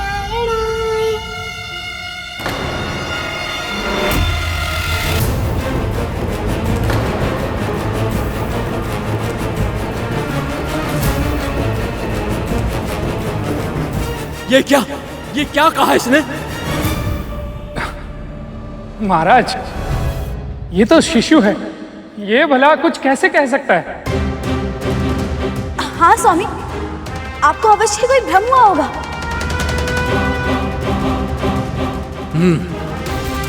आप सही कह रही हैं महारानी। इसने तो अभी बोलना भी नहीं सीखा होगा, और जब सीख भी लेगा तब भी मेरा पुत्र उस छली नारायण का नाम कभी नहीं लेगा।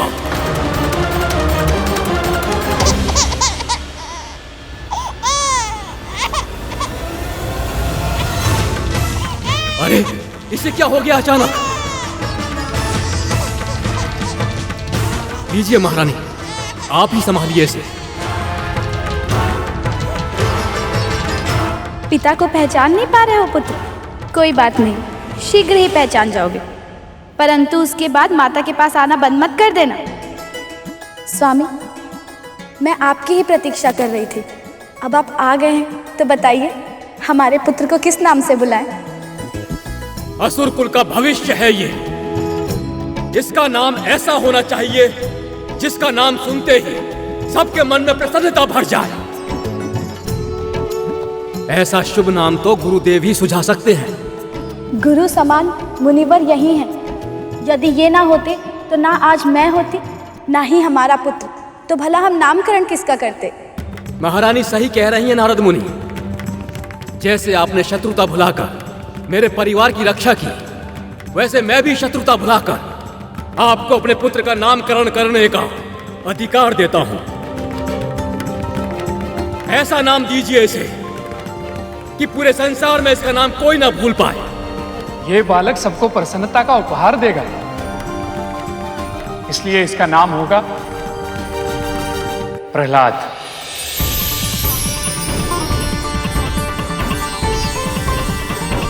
प्रहलाद।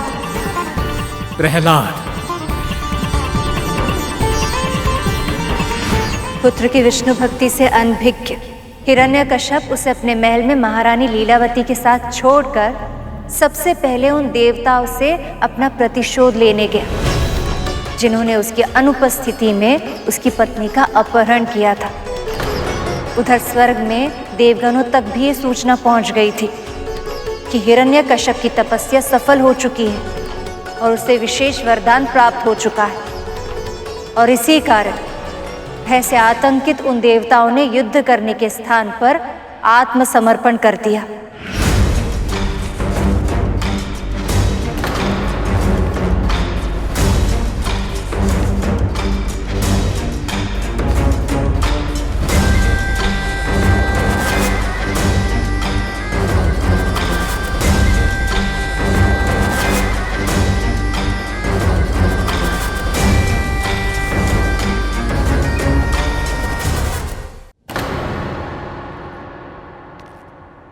मुख मलिन है, भूमि की ओर दृष्टि है और दृष्टि में है पीलापन। ब्रह्मांड नायक हिरण्यकश्यप का यह भय देखकर प्रसन्नता हुई। इस संपूर्ण ब्रह्मांड का जो सबसे भयानक दंड हो वही मिलना चाहिए तुम सबको। पर तुम्हारा राजा स्वर्गाधिपति देवेंद्र कहाँ है वो? सहोदर, क्षमा। सहोदर, मेरी अनुपस्थिति में मेरी गर्भवती पत्नी का अपहरण करने आए थे ना तुम? तब कहाँ गया था ये संबंध? असुरों से द्वेष के कारण असुर वंश निर्मूल करने के लिए मेरे नवजात शिशु की हत्या करना चाहते थे ना तुम? तब कहाँ था तुम्हारा संबंध?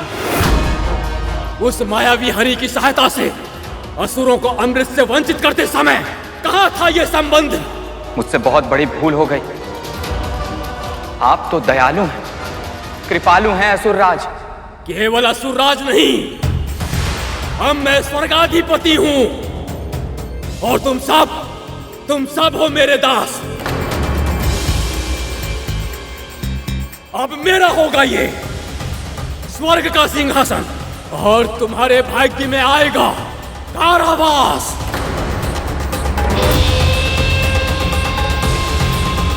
और हां, तुम सभी देवता केवल मेरे ही नहीं, मेरे उस पुत्र के भी दास बनकर जियोगे जिसका जीवन तुमने आरंभ होने से पहले ही छीनना चाहा था।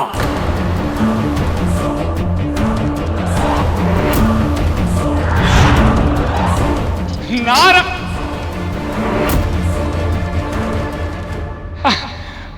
नहीं, स्वर्ग जय, त्रिलोक विजयी दानवेंद्र सम्राट हिरण्यकश्यप की जय हो। देवर्षि नारद आ गए हैं, ये हमारी सहायता अवश्य करेंगे। आ गए नारद मुनि। तुम कितनी भी मधुर बातें करके देवताओं का पक्ष लेने का प्रयास क्यों ना करो, लाभ नहीं होगा नारद। मेरी दृष्टि में पक्षपाती व्यक्ति के वचनों का कोई मोल नहीं है। आप कैसी बात कर रहे हैं महाराज? आप केवल राजा ही नहीं, तपस्वी भी हैं और मेरी दृष्टि में आपका सम्मान 2 गुना है। आपने अपने पराक्रम से तीनों लोकों पर विजय प्राप्त की है। आपके समान वीर कुशल सम्राट और कौन हो सकता है भलाई सृष्टि में? पर महाराज, कुशल सम्राट अन्य व्यक्तियों से कार्य करवाते हैं। मेरा छोटा सा निवेदन है आपसे। अवश्य ही महर्षि नारद के मस्तिष्क में कोई ना कोई युक्ति है, किंतु क्या योजना है इनकी? आप इन देवताओं को अपने अपने स्थानों पर ही रहने दीजिए।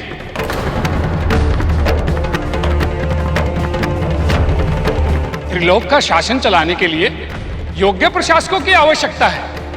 इसलिए आपकी आज्ञा से ये सभी शासन का कार्यभार संभालेंगे और सार्वभौम सम्राट तो आप ही रहेंगे महाराज। सुझाव बुरा नहीं है नारद मुनि। प्रशासन में दक्ष हैं ये सभी। मेरी आज्ञा का पालन करोगे? करेंगे सहोदर, करेंगे। फिर वही सहोदर। महाराज, हम आपकी सभी आज्ञाओं का पालन करेंगे। महाराज, पृथ्वी लोक में यज्ञ के हविष्य का भाग भी अब से मुझे ही मिलेगा। स्वीकार है? मैं ही तीनों लोकों का सम्राट हूं, भगवान हूं मैं। ये स्वीकार है तुम्हें?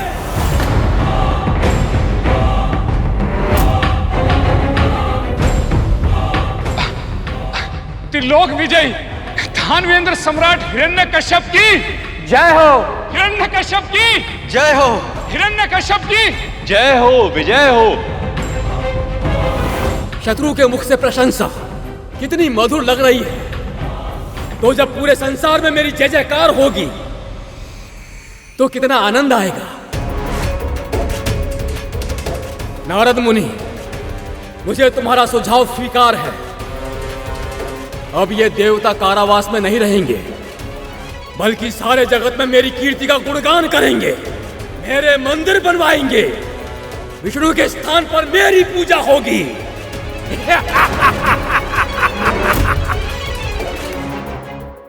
हवनों का हविष्य, पूजा का प्रसाद सब मेरे नाम पर चढ़ाया जाएगा। ओम नमो हिरण्याय। ओम नमो हिरण्याय। ओम नमो हिरण्याय। ओम नमो हिरण्याय। अब ओम नमो हिरण्याय। ओम नमो हिरण्याय।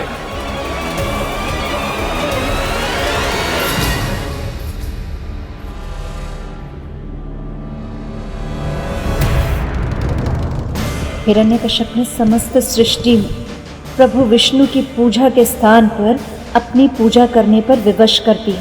ओम हिरण्याय नमः। ओम लीलावती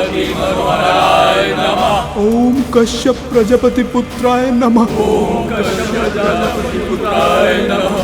ओम हिरण्यकश्यपाय नमः। नमो नारायणाय किशन मोहन जी। अरे अपने प्राण का मोह नहीं है तुम्हें? असुर सम्राट हिरण्यकश्यप के नाम का जाप किया करो। बोलो हिरण्यकश्यपाय नमः। हिरण्यकश्यपाय नमः। हिरण्यकश्यपाय नमः। ओम हिरण्यकश्यपाय नमः। ओम हिरण्यकश्यपाय नमः। ओम हिरण्यकश्यपाय नमः। जिस संसार में मेरे प्रभु की पूजा ना हो, उसकी कल्पना भी करना मेरे लिए असंभव है माँ। ऐसा कौन सा भय होगा जिसने देवता और भक्तों के मन को इतना अधिक आतंकित कर दिया कि उन्होंने एक राक्षस के कहने पर अपना धर्म त्याग दिया? और माँ, प्रभु ने ऐसा होने ही क्यों दिया? प्रभु ने हिरण्यकश्यप को दंड क्यों नहीं दिया? ऐसे नीच अधर्मियों की मृत्यु शीघ्र ही क्यों नहीं हो जाती? क्योंकि उनके पिछले जन्म का पुण्य फल इतना अधिक होता है कि जब तक वो समाप्त न हो जाए और जब तक उनके पापों का घड़ा पूरी तरह भर न जाए, उनका अंत नहीं किया जा सकता। तो क्या संसार का कायाकल्प होते हुए प्रभु बस देखते रहे माँ? नहीं पुत्र, हिरण्यकश्यप का अंत उसके पुत्र के रूप में जन्म ले चुका था। अपने पिता के पापों के घड़े को शीघ्र भरने में वो सहायता करने वाला था। वो जो भगवान के सर्वाधिक प्रिय भक्तों में से एक है, वो जिसका नाम काल के सभी महान वैष्णवों में से सदैव सबसे पहले लिया जाएगा। प्रहलाद।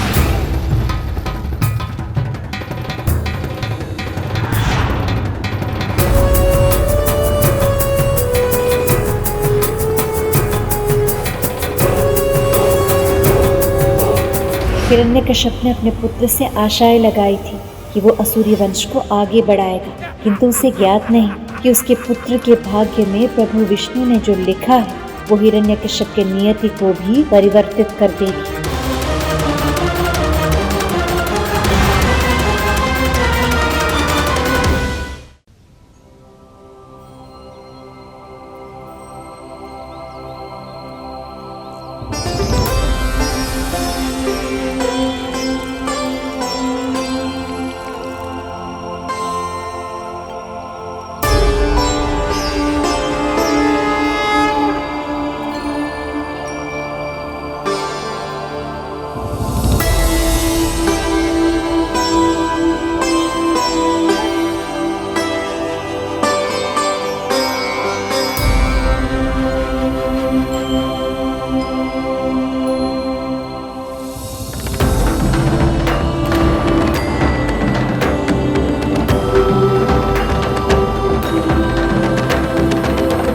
राजकुमार, तुम यहाँ अकेले बैठ के क्या कर रहे हो? चलो ना, खेलो हमारे साथ। हाँ हाँ, बहुत आनंद आएगा। मल्ल युद्ध करेंगे। जिसके नाम में ही युद्ध हो वो खेल कैसे हुआ मित्रों? एक दूसरे को सताने में, मार पीट करने में कैसा आनंद? वास्तविक निर्मल आनंद तो प्रभु के नाम का जाप करने में, उनका ध्यान करने में है। ओहो, तुम यहाँ अकेले कब से बैठे हो? ऊब नहीं जाते? मेरे साथ तो हर समय स्वयं श्री नारायण होते हैं।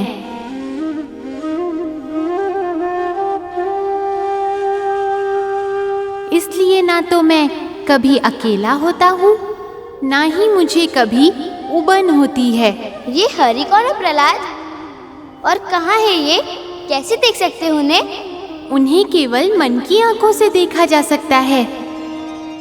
मन की आंखों से? चलो मित्रों, राजकुमार तो मन ही मन खेलेंगे।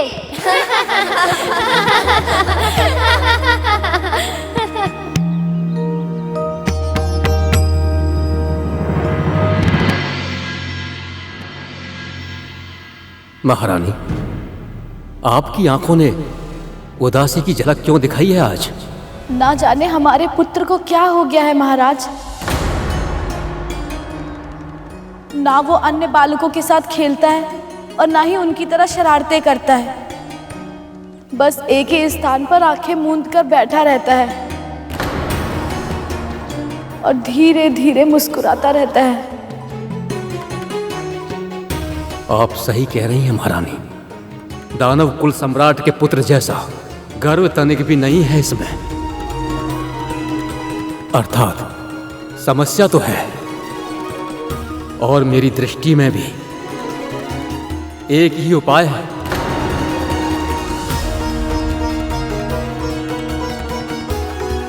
समय आ गया है विद्याभ्यास के लिए। इसे गुरुकुल भेजना होगा हमें। वहां का वातावरण और अनुशासन बहुत कुछ सिखाएगा इसे महारानी। साधारण बालक से योग्य राजकुमार बनाएगा। इतने शीघ्र अपने पुत्र को स्वयं से दूर? कुछ कहने की आवश्यकता नहीं है महाराज। प्रेम से अधिक महत्वपूर्ण है उत्तरदायित्व। मैं समझती हूँ।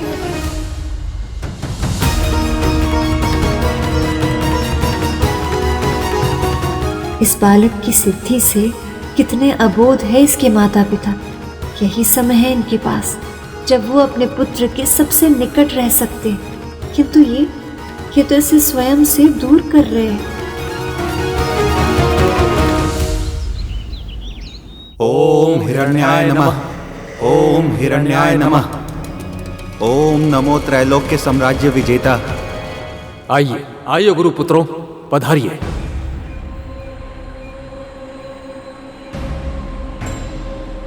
मैंने आपको यहाँ एक विनती करने के लिए आमंत्रित किया है। हम आपके गुरुपुत्र हैं सर्वशक्तिमान हिरण्यदेव। आपकी मंगल कामना करना हमारा कर्तव्य है। हमें आज्ञा दीजिए, हम पालन करेंगे। तो फिर मेरे पुत्र को समस्त शास्त्र सिखाइए, नीति कुशल बनाइए। दानव वंश की रक्षा के लिए उसे योग्य राजकुमार बनाने का दायित्व अब से आपका है गुरुपुत्रों। जो बच्चा भविष्य में तीनों लोकों का चक्रवर्ती सम्राट होगा, उसे शिक्षा देना हमारे पूर्व जन्मों के ही पुण्य का फल है। कुमार को हम वेद शास्त्र में पारंगत करेंगे, ज्ञान और विद्या से अलंकृत करेंगे। तभी तो असुर शिरोमणि संतुष्ट होंगे और हम भी धन्य होंगे। कहाँ है राजकुमार? गुरुवर को प्रणाम करो पुत्र।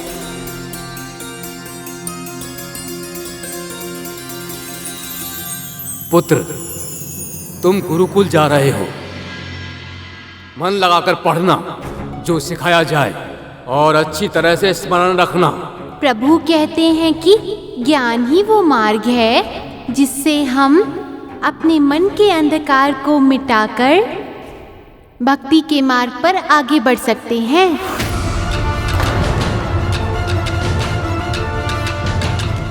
एक सच्चे भक्त की यही विशेषता होती है कि भक्ति के शक्ति से उसके संगत में आए व्यक्तियों के भीतर छुपी भक्ति भी जागृत होने लगती है। तुम्हारा कल्याण हो पुत्र। भक्ति नहीं पुत्र, शक्ति। तुम्हें तपस्वी नहीं तेजस्वी बनना है पुत्र। त्रिलोक विजेता बनना है तुम्हें। आश्रम में पुत्र को जन्म देने का यही दुष्परिणाम होता है।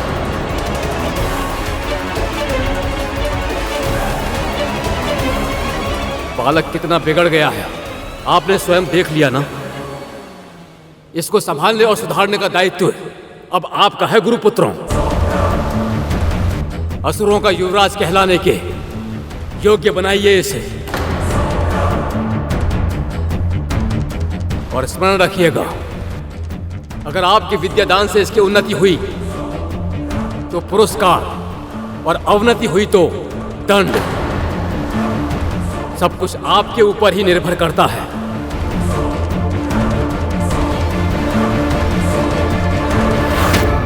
ओम द्यौ शांति अंतरिक्षं शांति। ओम द्यौ शांति अंतरिक्षं शांति। पृथ्वी शान्तिरापः शान्तिरोषधयः शान्तिः सर्वं शान्तिः शान्तिरेव शान्तिः समा शान्तिरेधि ॐ शान्तिः शान्तिः शान्तिः।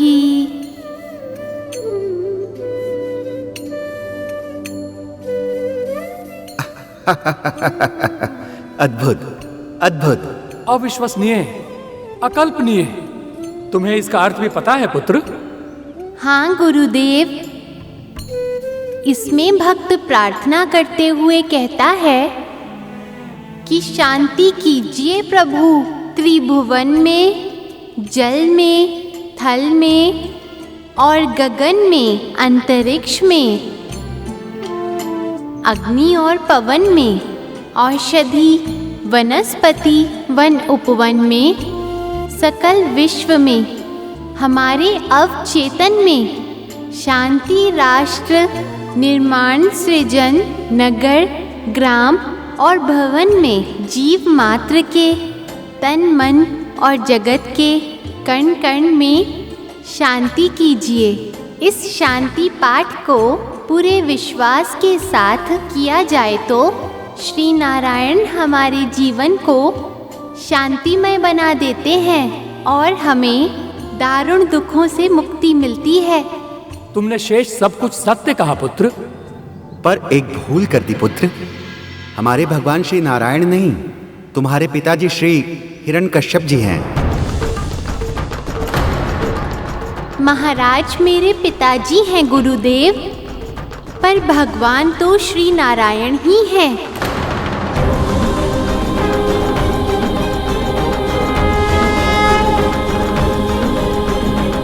प्रभु, इस बालक का मन कितना शुद्ध और निष्पक्ष है। इतनी सद्बुद्धि, वो भी एक असुर के पुत्र में, कैसे प्रभु? ये समय का चक्र है देव। जैसे रात्रि के बाद दिवस आता, वैसे ही असुर कुल में हिरण्यकश्यप के लंबे अंधकार के बाद एक प्रकाश ने जन्म लिया। वो है मेरा सबसे प्रिय भक्त प्रहलाद।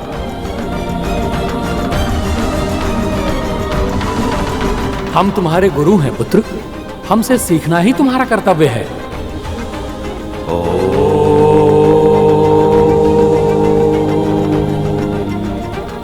नमः हिरण्याय।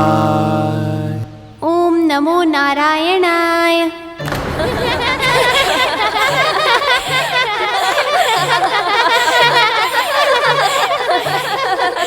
ए, चुप करो सब। हम क्या बोल रहे हैं और तुम क्या कह रहे हो? चलो फिर प्रयास करो।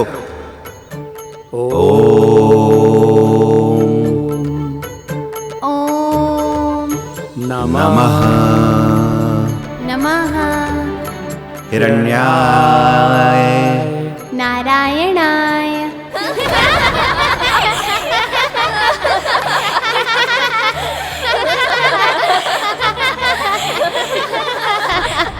प्रहलाद, आपकी ज्ञान की गंगा विपरीत दिशा में बहा रहा है। तुमसे पूछा किसी ने? अपने कौवे जैसा ये मुख बंद रखो, नहीं तो मार मार कर पीठ सीधी कर दूंगा। भूल प्रहलाद कर रहा है, फिर भी आप डांट हमें रहे हैं। मूर्ख कहीं का, तेरे पिता महाराज है क्या?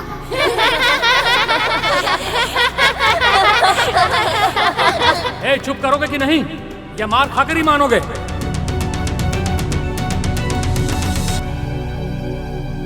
प्रहलाद पुत्र, सत्य को स्वीकार करने में ही भलाई होती है। भगवान केवल महाराज हिरण्यकश्यप ही हैं, जो तुम्हारे पिताश्री हैं। गुरुजी, मैंने तो सत्य स्वीकार कर लिया, अब आप भी कर लीजिए। भगवान श्री नारायण हैं, सारे संसार के पिता हैं वो। फिर वही हट। नारायण को देखा है? उन्हें देखा नहीं जाता, अनुभव किया जाता है गुरुदेव।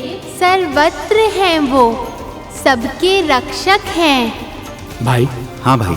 यदि ये ऐसे ही हिरण्यकश्यप के शत्रु को पूछता रहा तो हमारी रक्षा कौन करेगा? हाँ। बालक, तुम अपने गुरु का अनादर कर रहे हो। गुरु तो मार्गदर्शक होते हैं। आपके अनादर की तो मैं कल्पना भी नहीं कर सकता गुरुदेव।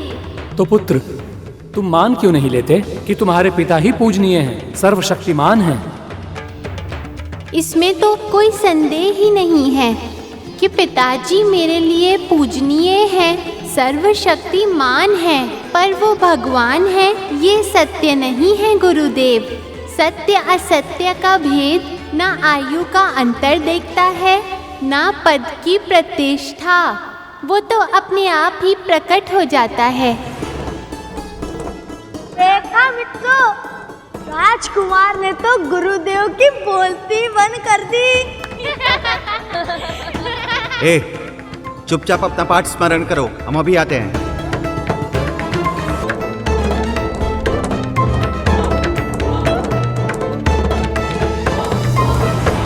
भाई, मुझे कुछ समझ में नहीं आ रहा है, कैसे समझाएं? कैसे सिखाएं? राजकुमार है, कोई कड़ा दंड भी तो नहीं दे सकते। पर यदि नहीं सिखा पाए भाई, तो हमें कड़ा से कड़ा दंड मिलेगा। हिरण्यकश्यप महाराज हमें छोड़ेंगे नहीं।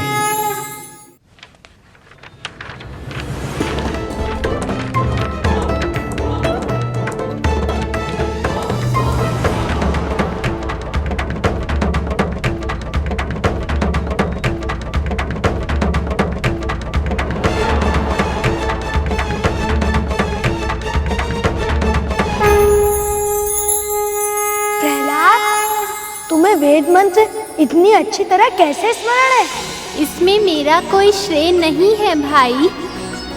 मैं जब माँ की गर्भ में था, श्री नारायण की कथा के बारे में सुना था।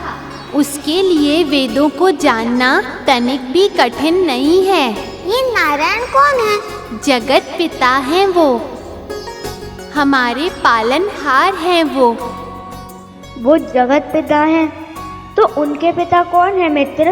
वो अजन्मे हैं, अमर हैं, क्योंकि जिनका जन्म ही नहीं हुआ उसकी मृत्यु कैसे हो सकती है? पर अमर तो तुम्हारे पिता भी है राजकुमार।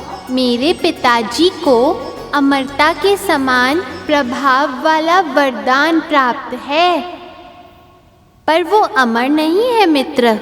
जिसका जन्म हुआ है उसकी मृत्यु भी अवश्य होगी, यही संसार का नियम है। फिर तो सच में श्री नारायण सबसे बड़े हुए। पर ये नारायण रहते कहाँ हैं? वो कहाँ नहीं रहते भाई, सृष्टि के कण कण में उन्हीं का वास है। तुम में, मुझ में, इस फूल, पत्थर, पृथ्वी, जल, आकाश, सभी स्थानों में वही तो समाये हुए हैं। पर मैं तो उन्हें देख नहीं सकता। तुम उन्हें कैसे देख पाते हो मित्र? उन्हें देखने के लिए भक्ति के मार्ग को अपनाना होता है मित्र। तो फिर तुम्हें अपने भीतर उनका आभास होने लगेगा। जब तुम उनका ध्यान करने लगोगे तो सभी चिंताओं से मुक्त हो जाओगे, भय अपने आप मिट जाएगा, मुख पर मुस्कुराहट खिल जाएगी और मन में छा जाएगी शांति। अद्भुत! सुनकर ही इतना अच्छा लग रहा है। स्वयं अनुभव करोगे तो और भी अच्छा लगेगा। तुम सब मेरे साथ प्रयास क्यों नहीं करते? चलो अपनी आंखें बंद करो। ओम नमः नारायणाय, ओम नमः नारायणाय, ओम नमः नारायणाय, ओम नमः नारायणाय, ओम नमः नारायणाय, ओम नमः नारायणाय, ओम नमः नारायणाय, ओम नमः नारायणाय। अज्ञात हुआ प्रभु, आप इसे अपना सबसे प्रिय भक्त क्यों कहते हैं?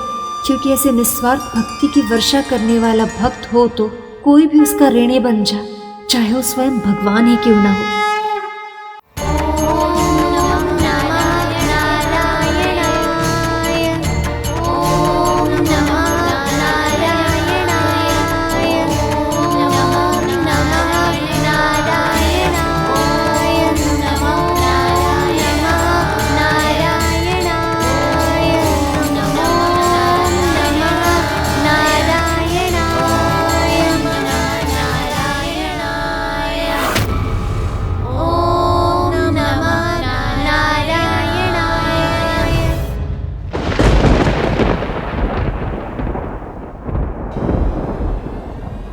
क्या हुआ देवी? आपकी आंखों में आंसू? भक्तों के मुख से आपका नाम सुनकर मेरे मन को इतना सुख मिलता है कि मैं शब्दों में व्यक्त भी नहीं कर सकती। जब से हिरण्यकश्यप ने आपकी पूजा बंद करा दी है और स्वयं की पूजा शुरू कर दी है, तब से पृथ्वी पर आपका नाम सुनने के लिए मेरे कान तरसने लगे और इन बालकों के मुख से आपका नाम और भी अधिक मधुर लग रहा है। आप सत्य कह रही हैं देवी। इनके हृदय जितने शुद्ध, उतनी ही शुद्ध है इनकी भक्ति। ये मेरी भक्ति किसी इच्छा की पूर्ति के लिए नहीं कर रहे हैं, और इसीलिए इनकी ये भक्ति सबसे अधिक विशेष है। पर प्रभु,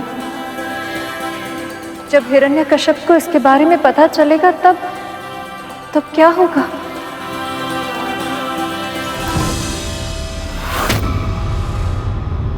मैं जानती हूँ प्रभु, यदि प्रहलाद को तनिक भी कष्ट हुआ तो हिरण्यकश्यप को आपकी नई रौद्र स्वरूप से कोई नहीं बचा पाएगा। आपने सत्य कहा देवी, किंतु मुझे भय इस बात का कि मैं प्रहलाद को तो बचा लूंगा, किंतु मेरे उस रुद्र स्वरूप से संसार को कौन बचाएगा?